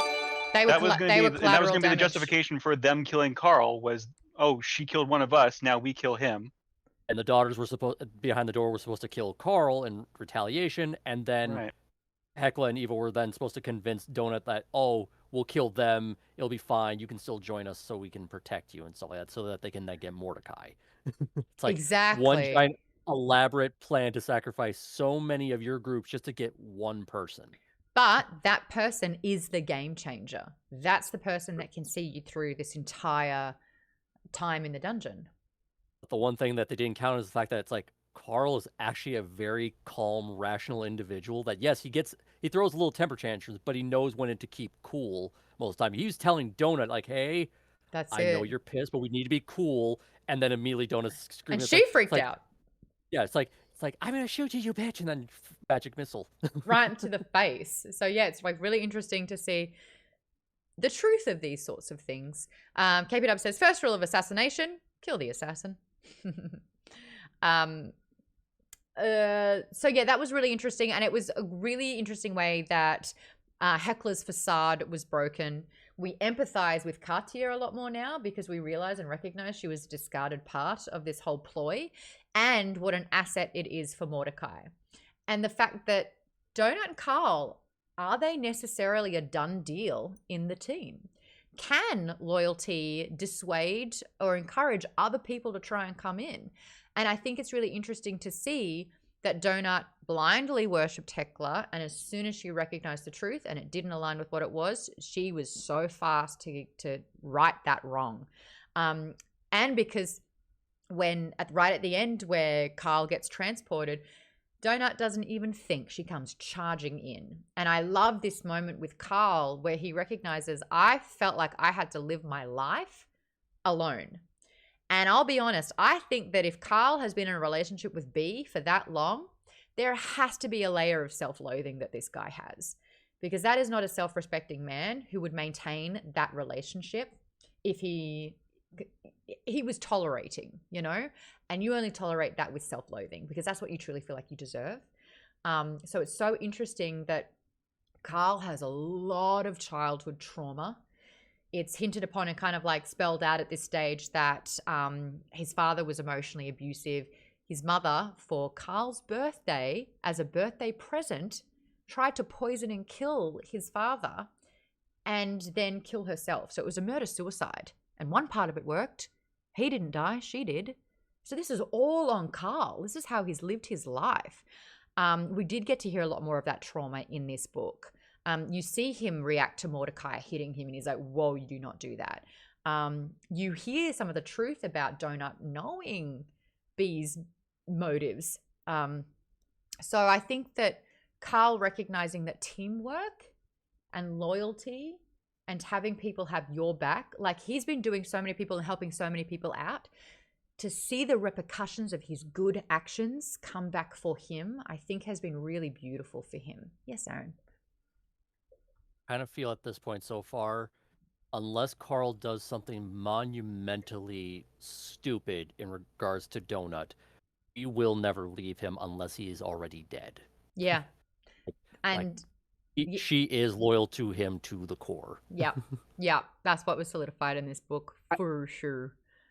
I think that the way that you're right. I think the saving grace for Carl is that he's seeing dividends from people like trusting him, right? Because I think Hekla is Carl's foil, a cautionary tale, if you will. Mm-hmm. It's like, if I don't trust in people, if I don't share my power, then this is what could end up with, like, I could end up like Hekla. Whereas he's seeing the payoff of like actively going out there, coordinating with dungeon crawlers he has no clue of, sharing information, and he's able to piece together this whole, I know everyone hates it, the puzzle of the train network as a result of this, where all the bosses are. And that was, I think that's one of the key takeaways that we sort of see in this book is that camaraderie amongst not just his little tribe, but amongst the entire human race who's in the dungeon with him. So yeah.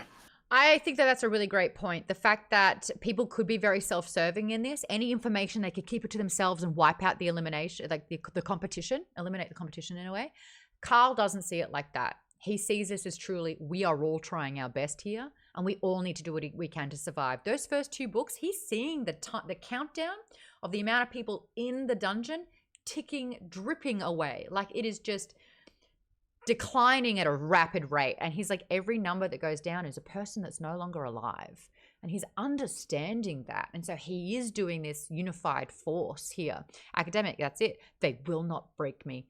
And I think that him being so generous with that's a great thing. I love again in book 1, where on the Maestro's show, they had a really funny segment where they would pull in people from the dungeon who are about to die and then make it a game, whether they go back in to die or, you know, they do something else that's going to make them die.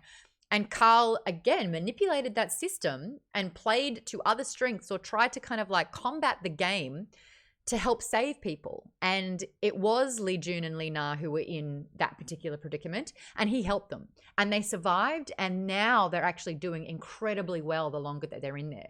And that loyalty, that appreciation, it is very much like a Chewbacca sort of life debt. It's like, you saved me, I've got your back. And that sort of earning that is huge in this game. So you're exactly right with the dividends thing. It's like, you know, he selflessly, he didn't want anything from them, but he recognized that that was an unfair position and he wanted to right the wrong. He's very much, he has that justice piece within him. But these guys now will take a bullet for him because they have helped him and they are growing strong. And so he's kind of collecting favors in a way, which is huge currency in life or death situations. Clever Girl says he's also beginning to be sympathetic of the NPCs. You cannot save them all.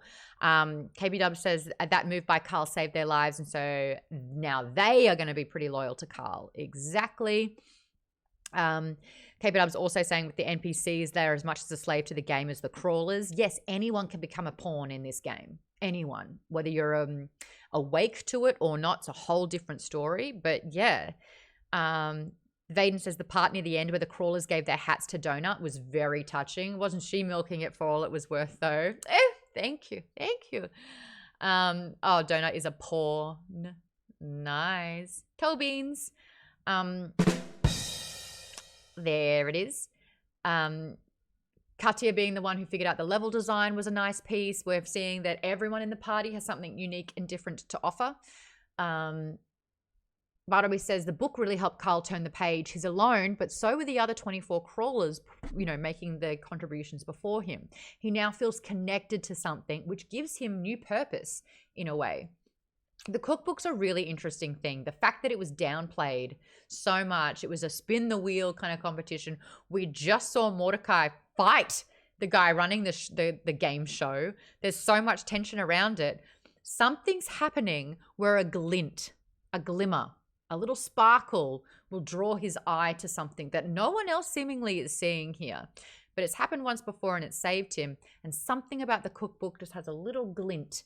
And so he trusts his gut with that. Turns out this book should not be in the game at all. This is like snuck in adjustments in the code kind of thing. Thank you so much for the follow, by the way. Welcome to Maude's Book Club.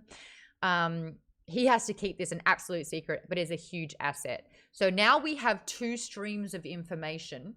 One with Mordecai, the games master, who we didn't have for 10 days. And now this book that he has to go into, but it's interesting to see what he's learning from the crawlers before him and what he himself is adding to it. Cookbook is OP. Now, Colleen, you think that this is a cheat sheet. I thought you said he was cheating. I'm like, nah, it was given to him fair and square. You will take anything there. And as I think it was like Vaden and I, we like to discover loopholes in things. I would hope I would summon that book should I have been in there. That cookbook is just basically a FAQ game guide that is just made from player to player and just passed down. So it's not really a cheat sheet. It's just basically saying, hey, we've noticed patterns that have been progressing throughout this entire, game show that's been going on for centuries. So... Gwyn Shearer, thank you so much for the follow, by the way. just gives people a leg up. Is like, and obviously the game show people don't like that because it means one person has a higher advantage than somebody else, and It's they don't game like analysis. Well, Yeah. it's more than that. It's not just game analysis. The point of the guys who are making this book is to tear down the entire system. It's not just win the game; it's kill them all. Yeah. You know, like Also they just massively hate these people. Ah, nice Wheel of Time reference. Break the wheel. That's exactly it. It's don't just survive. It's like protect the rest of the people that are about to become and get mercy revenge. And revenge is a huge theme in this book, ain't it? It's just to basically use all the exploits of the game, all the glitches, and all the weak points. Yeah, exactly. Exploit it completely. A couple of other things that I want to touch upon. We've only got 15 minutes, so let's pow through it all. Lucia Mar takes a back seat in this book. Did anyone care? Nah. She's kind of just looming, isn't she? She's looming in the background. The dog's getting bigger. We don't know enough about her yet. She's never really been a focus besides just, oh yeah, she's the #1 player. But yeah, like I'm more, because we already know that she's like a badass and there isn't any mystery there. Yeah. But Chris is more of a mystery. Oh, and I will get to that. I just want to say one thing really quickly. What's interesting is with the dynamic of the floor level design, there is like, it's kind of like Stranger Things. You've got the above world and then the underworld sort of thing. So you've got like the flip side. What do they call it? The upside down. There it is. There's literally an upside down here. So you only get half the contestants on one way and the other half's going the other way. The fact that they see a breach in this kind of vortex here, they meet Miriam Dom. Miriam Dom, who again, you've only heard her in the top 10. She's a shepherd. It is so wonderful to sort of like see that a woman who's in her 40s, who was a shepherd in Italy with her flock of sheep, is crushing it in the dungeon. Now, it's very similar to what happened with Donut, where Donut walked in as well. You get a pet box, and 2 of her flock had a metamorphosis. One of them was a lot like Donut with Prepotente, Pony, who has become sort of like, what is it? The big word that I find hard to, anthropomorphized. It's really hard to say that word. Oh, that was it. Anthropomorphized. Yeah. We'll allow it, Maude. We'll allow it. Where he's technically his own character. Like Donut is her own character. He is his own character. And then she got one of her sheep to kind of like become what Lucia Mar's dogs are, which is they are just an animal. It is an asset. It's kind of like having your familiar in a way.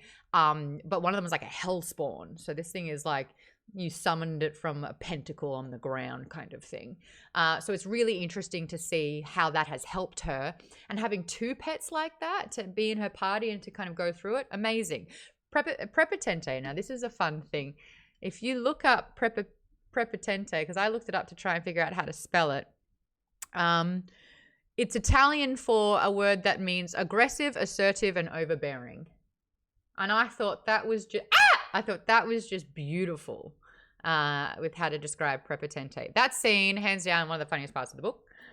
And you're right, he talks in that pompous, oh, it is you, Carl. Oh, you are a deranged human. Hello. And then it was like, oh, Donut, you are absolutely exquisite. And she's like, oh my God, I know. So like they're in their own sort of like tiny little bubble of what this experience is uniquely like.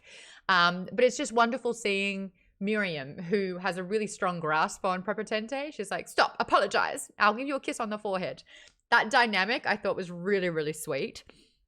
Academic says Lucia Mar is a question mark right now, right? We don't know what she's up to, if she's truly as crazy as the feeds make her out to be. Exactly. We've seen firsthand how the programming is positioning Carl and what the truth is. So you can't believe anything.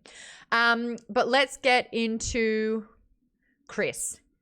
Chris is the seed that has been planted and hints have been dispersed throughout. We don't know. What do we know about Chris? Something's up. They had a bit of a fight where his brother Brandon, dying wish, tell Chris I'm sorry. They go into the next level. Chris just shuts down. Can't be contacted. Isn't really talking to anyone. Is isolating himself. He chose his class and race. Like Bomo and Sledge, he is a rock person. I think the Thing from Fantastic Four. That is exactly what I picture. Animated as well, funnily enough. He's animated in my head. We get little clues dropping, but we don't know. So for those that haven't read on, what are your Chris theories? What you got for me? What do you think's happening? God damn it, KP Dubs. KP Dubs read ahead. He said, the Sledge rocks, but I think they take Bomo for granite.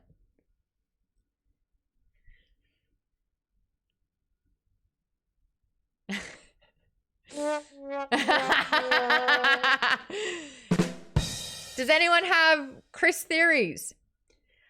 Avery says, but she also got kicked out of the Desperado Club, which you have to do something crazy to earn access to that in the first place. That is Lucia Mar. Yeah, so we know she's effed up somehow.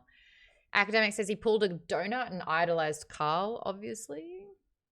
My speculation for Chris is that, like, and I haven't read ahead, so I don't know if this is true, but that he was always a loose cannon, and now that Brandon's gone, that was maybe like a tether. Oh, so interesting. He is maybe like, this is who he is, but with like Brandon was like his, you know, the person kind of keeping him in check. I don't know if that's true. It's just a guess. What I appreciated, though, is that we get a full gamut of personalities here, and it's not necessarily factually addressed, but it's kind of alluded to the fact that Chris is on the spectrum. He has almost got nonverbal autism, where he chooses to not speak a lot of the time. And I think that kind of like people were not really understanding his behavior in that way. And of course, his brother Brandon's like, look, he's just a dude of few words. When he wants to speak, he's going to speak. But he's just really kind of comfortable being an observer and, you know, keeping those thoughts to himself. But it does have like that aspect of being nearly nonverbal. So to kind of like be that rock character, it falls in line with that stoicism of that, you know, not super expressive, of like keeping things in. Toastpost says, I don't remember my theory, I read ahead. KP Dubs also, one of the clues that we learned about Chris, he took out Frank Q. And then he said he's a stone cold killer. I had to get that. There it is. But he killed Frank Q. So it's like, okay, Chris is a murderer now. Does that fall in line with what we know about him? And it's so sad that we had Brandon's last words. Like, he knows he's going to die. He can't make it the 10 minutes to get to the stairwell. His time is numbered. And so he wrote to Carl. That's huge. He saved that like in a little post-it note in his little settings. Yeah. Okay, moving on to the next point then. Katia being a permanent party member now. What did we think about Katia's arc here? Her class is a monster truck driver. Her race is a doppelganger. A doppelganger means, in this particular instance, that she can manipulate how she looks. She can also add things into her, onto her body weight. So she can put in metal and other sort of like foreign objects to create literally a barrier, a shield. And the fact that all of her points have basically gone into Constitution means that she is the tank. She can't hit back, but she can absolutely get hit. Bartleby says with the last name Grimm, I didn't expect her to survive. KP Dub says Katia is great. She's terrified, but not a coward. Lisa says, I was hoping she would stay even before the betrayal. What do you think it is about Katia that was almost like a missing piece in this group dynamic? Probably an outsider. I feel like she's has a softness to her that either Carl and Donut don't have. Right. Like, she's very gentle, and I said it's like everything, she kind of goes along with the flow, because everything seems to be, like I said, wrote in the chat, everything, like her class and all that, was chosen probably by Hekla, and Kat just went, yeah, like, oh, okay. Yeah. And we know that that's probably what happened just from the way she is. And then Carl and Donut and Mordecai were kind of doing the same thing, because she's just kind of like, oh, you know, whatever you want to do. Yeah, she's not very combative. But the thing is, she's malleable, and then became a doppelganger. Yeah, well, the thing is because she is malleable. Exactly. She's like, she just kind of does whatever anyone wants. But the arc of her character was kind of like, I'm going to use these tools that I have how I want to, and how it's like, people don't think she's like zippy or, good TV.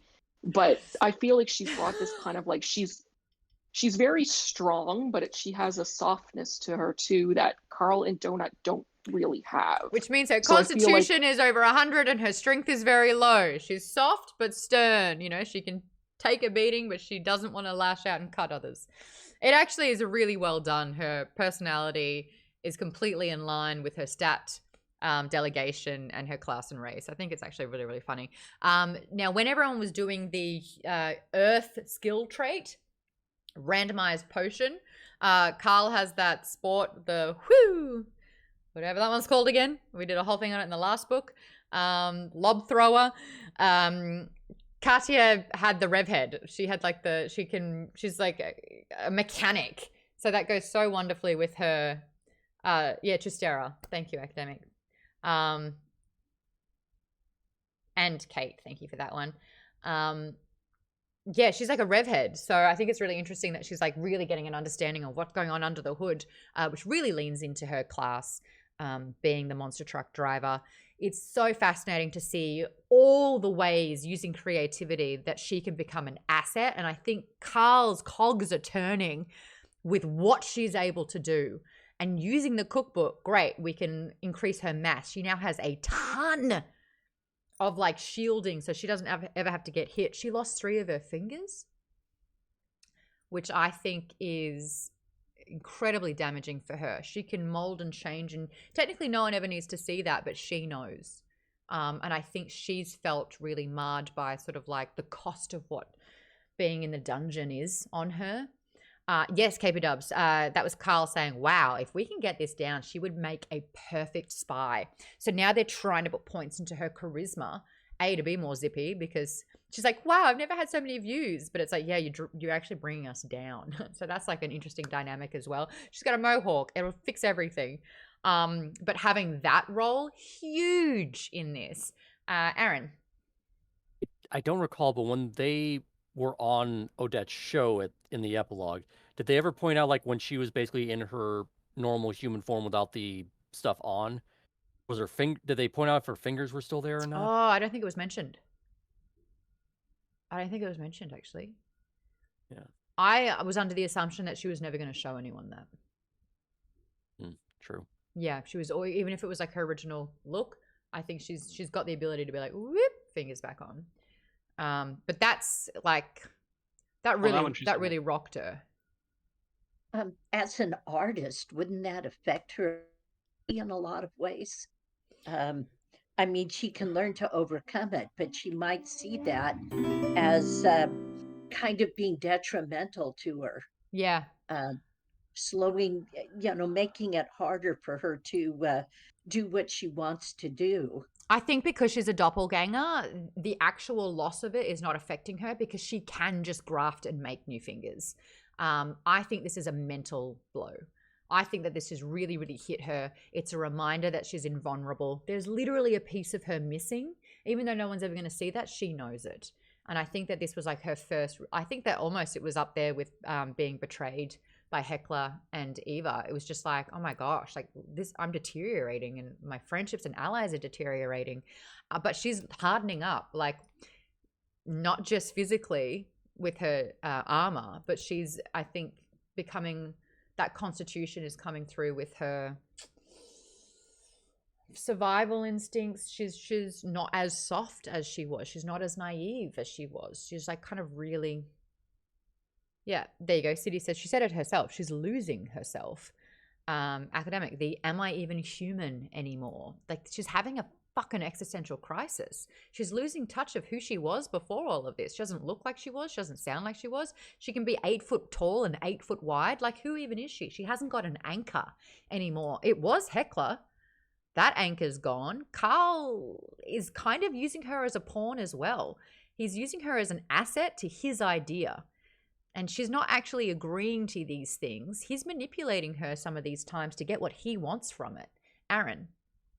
And overall, nobody has probably been able to take even a significant amount of time to just register what the fuck is going on, the fact that they're all in this thing. Because it's been from day one since book one, it's just been go survival mode. If you have a moment to rest, it's always in rest to prepare for the next step. It's not rest and decompress and mentally. There is no decompressing. Orient yourself. And Katia is like the worst of the worst in this regard as far as characters we know, because she is personality-wise a very malleable type and just like going with whatever everybody else tells her to do.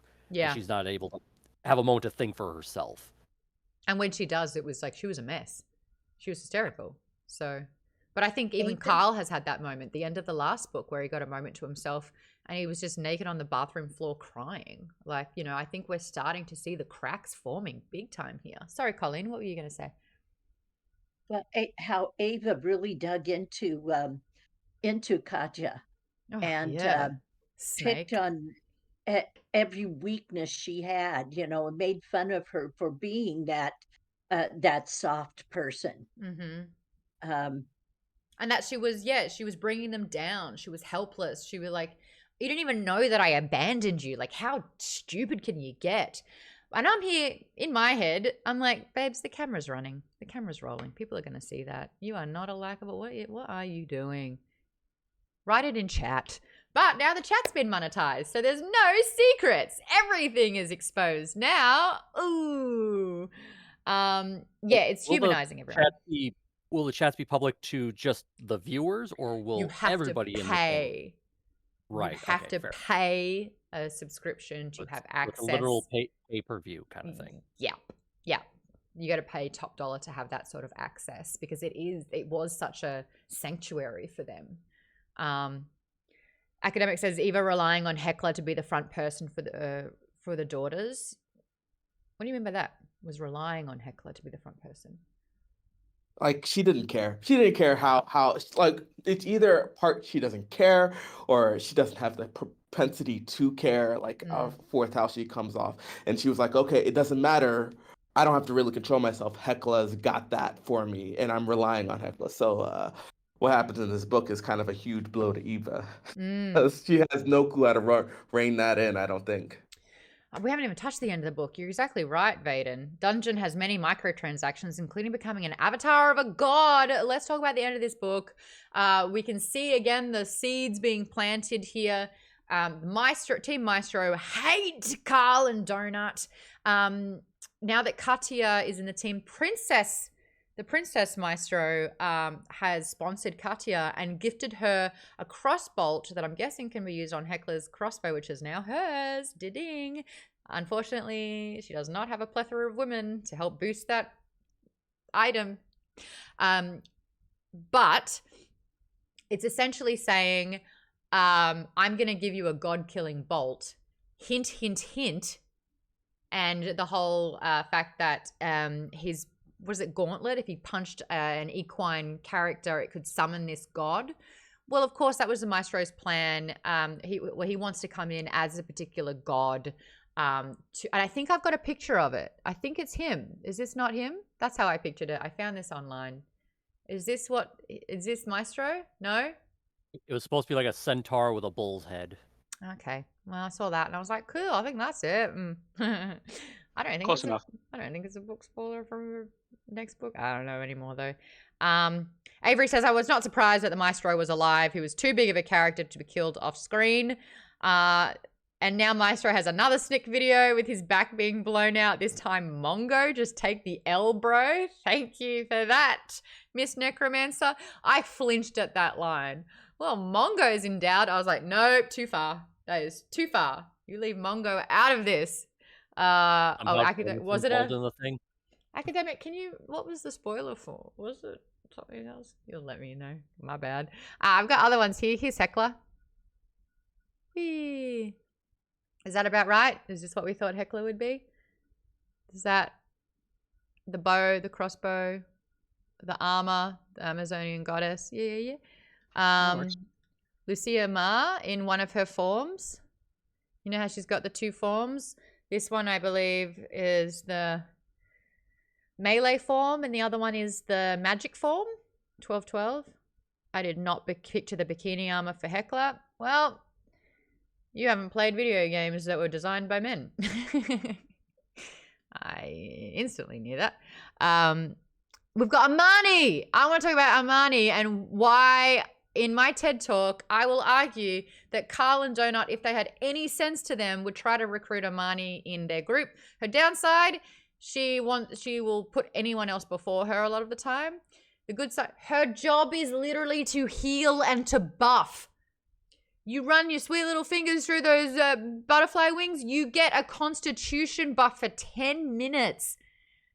They got poisoned, she healed it straight away. She's like this it kind of looks like a Spanish sort of Day of the Dead face, but yeah, she's got these translucent butterfly wings. She's a mercy main. Get her on your team stat. She kind of gets a little bit fed up with Carl's bullshit. Ellie always thinks, you're just a crazy guy with a crazy plan. And he's like, yes. But that would take her away from the ex-Meadow Lark denizens. Exactly. It's like level 4 now. Figure it out. Are there any images of Lina or Li Jun? Not that I could find. But Tass, I thought it'd be kind of cool if we could sort of use AI to try and bring these characters to life and put them in a carousel for everyone. And then, yes, KB Dubs, one word, Agatha. We forgot all about her. I don't think we've heard about her this entire book. The last thing we saw was her being like, see ya! She's got her, I call it a trolley, shopping cart full of IKEA bags. Yes, Aaron? If I had a physical book, I would probably throw it so hard if we find out it's basically a long con for it was Agatha all along. I mean, when he wrote it, it wasn't out. True. But now that it has been and he hasn't finished the book series yet, will he could it be? Oh, yeah. 352 DIKYZARK has just followed. It's the only time I'm going to say your username. I'm opting out after this, just letting you know. Just letting you know. Vetlealum. I gotta go, but it's been fun listening in on my first book talk. I look forward to next time. Please join us for the next one. We're doing book 4 of the series, so keep reading. Kate says donut shouting because she would have totally watched WandaVision. Oh my god, 100%. Midjourney would be a good tool for the AI ideas. There you go. Yeah, we'll give that one a go for sure. What do we think's going on with Agatha? Didn't they see her going down a ramp instead of a stair right at the end? Yeah, but I think it turned into a ramp because she had the shopping cart. Yeah. Yeah, and she was going down there, and then Amani or somebody said something about it, and Carl said, no, leave it alone. So, KP... Because she already has an inkling about what's... when he held on to the cart full of good things, he went through it, realized that you could do a sort button for the most expensive items to the least expensive items. And what do you know? These random things that were in her cart are incredibly high valued. One of them is a communications device. The other one is like a super powered like blaster, like what is that one? It was like an ion plasma pistol, kind of thing? Exactly, a plasma pistol. But and he's like, did it have no battery in that thing? It's like, what is she doing with this stuff? And she's like, I want it back, I want it back. And he's like, I got some questions, you sus woman. KP Dub says, we found out Agatha has not gone through any training. She's level 8. Hasn't picked a class or a race, is basically ducking the system, but's got some super tech from Valte. Scratchy head. What is going on there? I can't believe she's level 8. It was even Carl that I think says to Li Jung and his group going, hey, you're doing okay. Your levels are pretty good, but you got a guy who's level 21. He's not going to make it. He's too low. He's low leveled. And he's like, yeah, I know. We're going to work on it. Level 21's too low.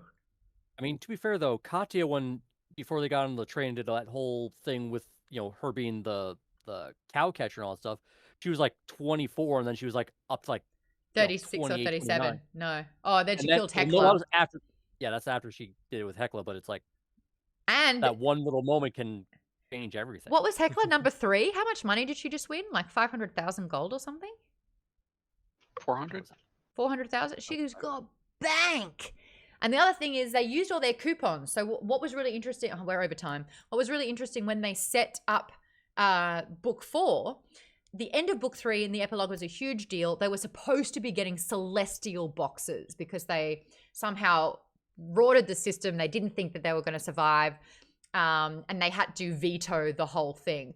AI said, yeah, you can veto, but I'm going to give them a box as like a make good. And it was a bit of a middle finger to the fact that they got vetoed the celestial box. And it was interesting to hear Mordecai unpack it because he's like, oh, this is huge. And you're like, why are coupons for like a room and like a safe room and workshops? Like, why is that cool? And he's like, well, essentially you've got like millions of dollars worth of stuff. A. B, this safe room means that you can build a training ground, you can build an alchemy table, you can build workshops, you can superpower and level up yourself, and the 2-hour bed to get full night's sleep, 10 hours of sleep and rest every single time with a buff going into the next day that I think lasts for 30 hours. KP says, yes, the AI is totally going to ruin Borant. And because the coupons can stack, I mean, you saw by combining Katia's, which was only going to be temporary, how much it aided everyone. So the fact that Katia is a permanent member, it's like, yay, you get to keep all that stuff. Now, Kate earlier asked about Mordecai wanting to build the alchemy table. He has mentioned that when he was in the dungeon, he focused on alchemy. His class had something to do with alchemy, and he specialized in like foraging and like particular, I think, mushrooms to create potions. So he's a potions master, and he knows that if he's got the equipment, he's got the skills to be able to create things as the manager that's going to completely boost either their stats or what they can do in the dungeon.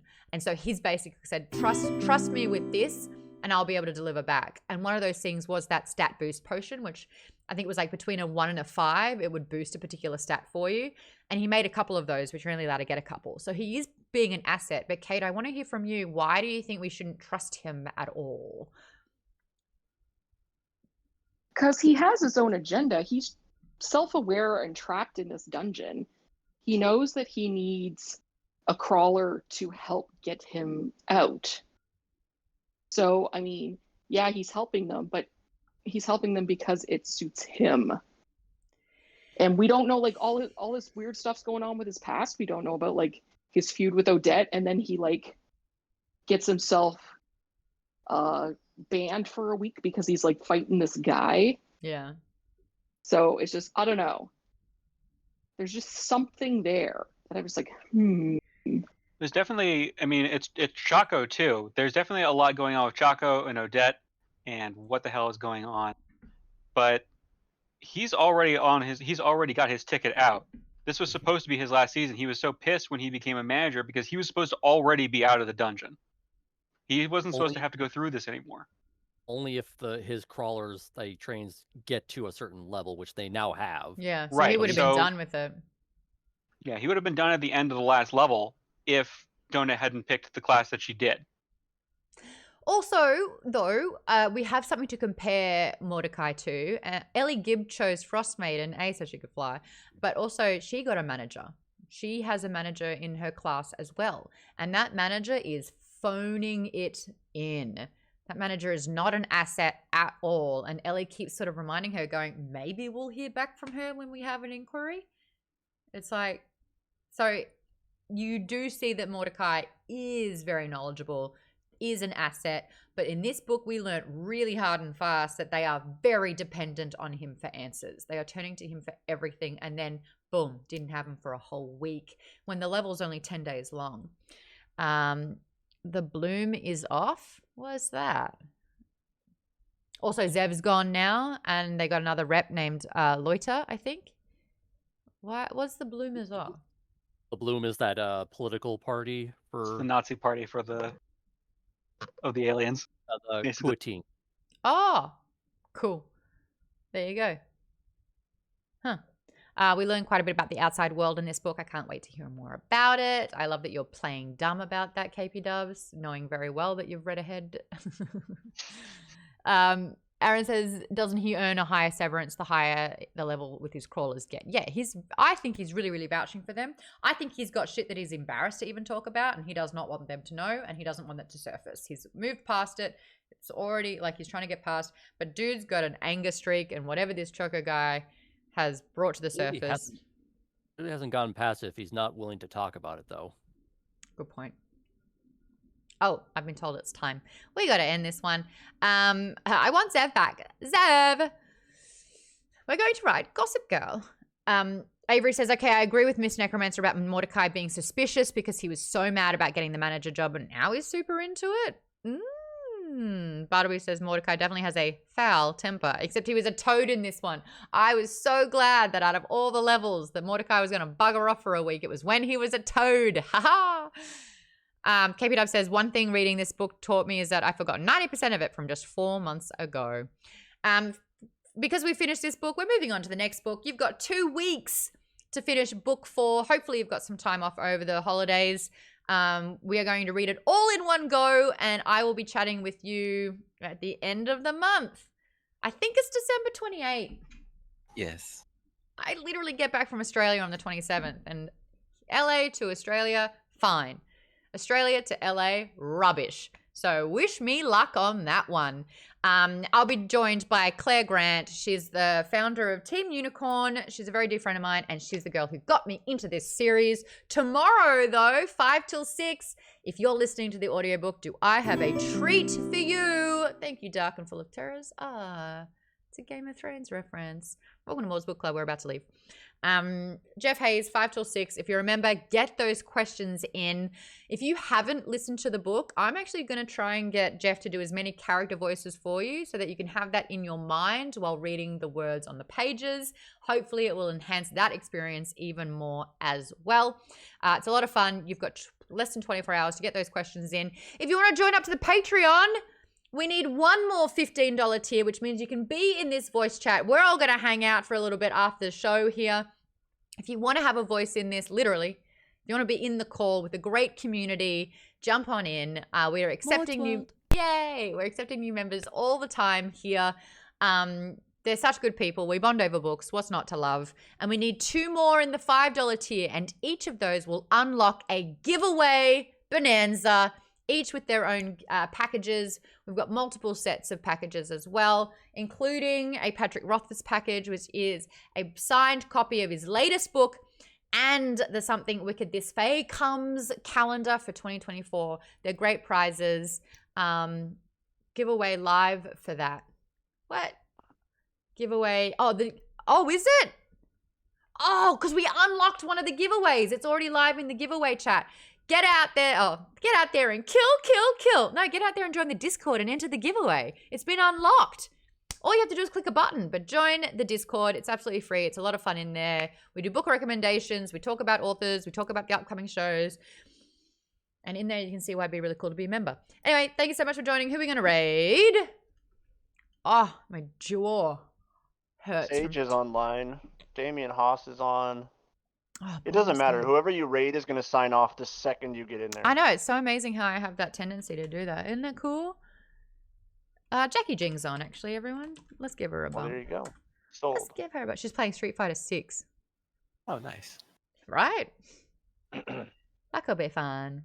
Say hi to Jackie for me. Drop some books in the chat. I'll see everyone, well, my members plus, for a little hangout. Bye, everyone.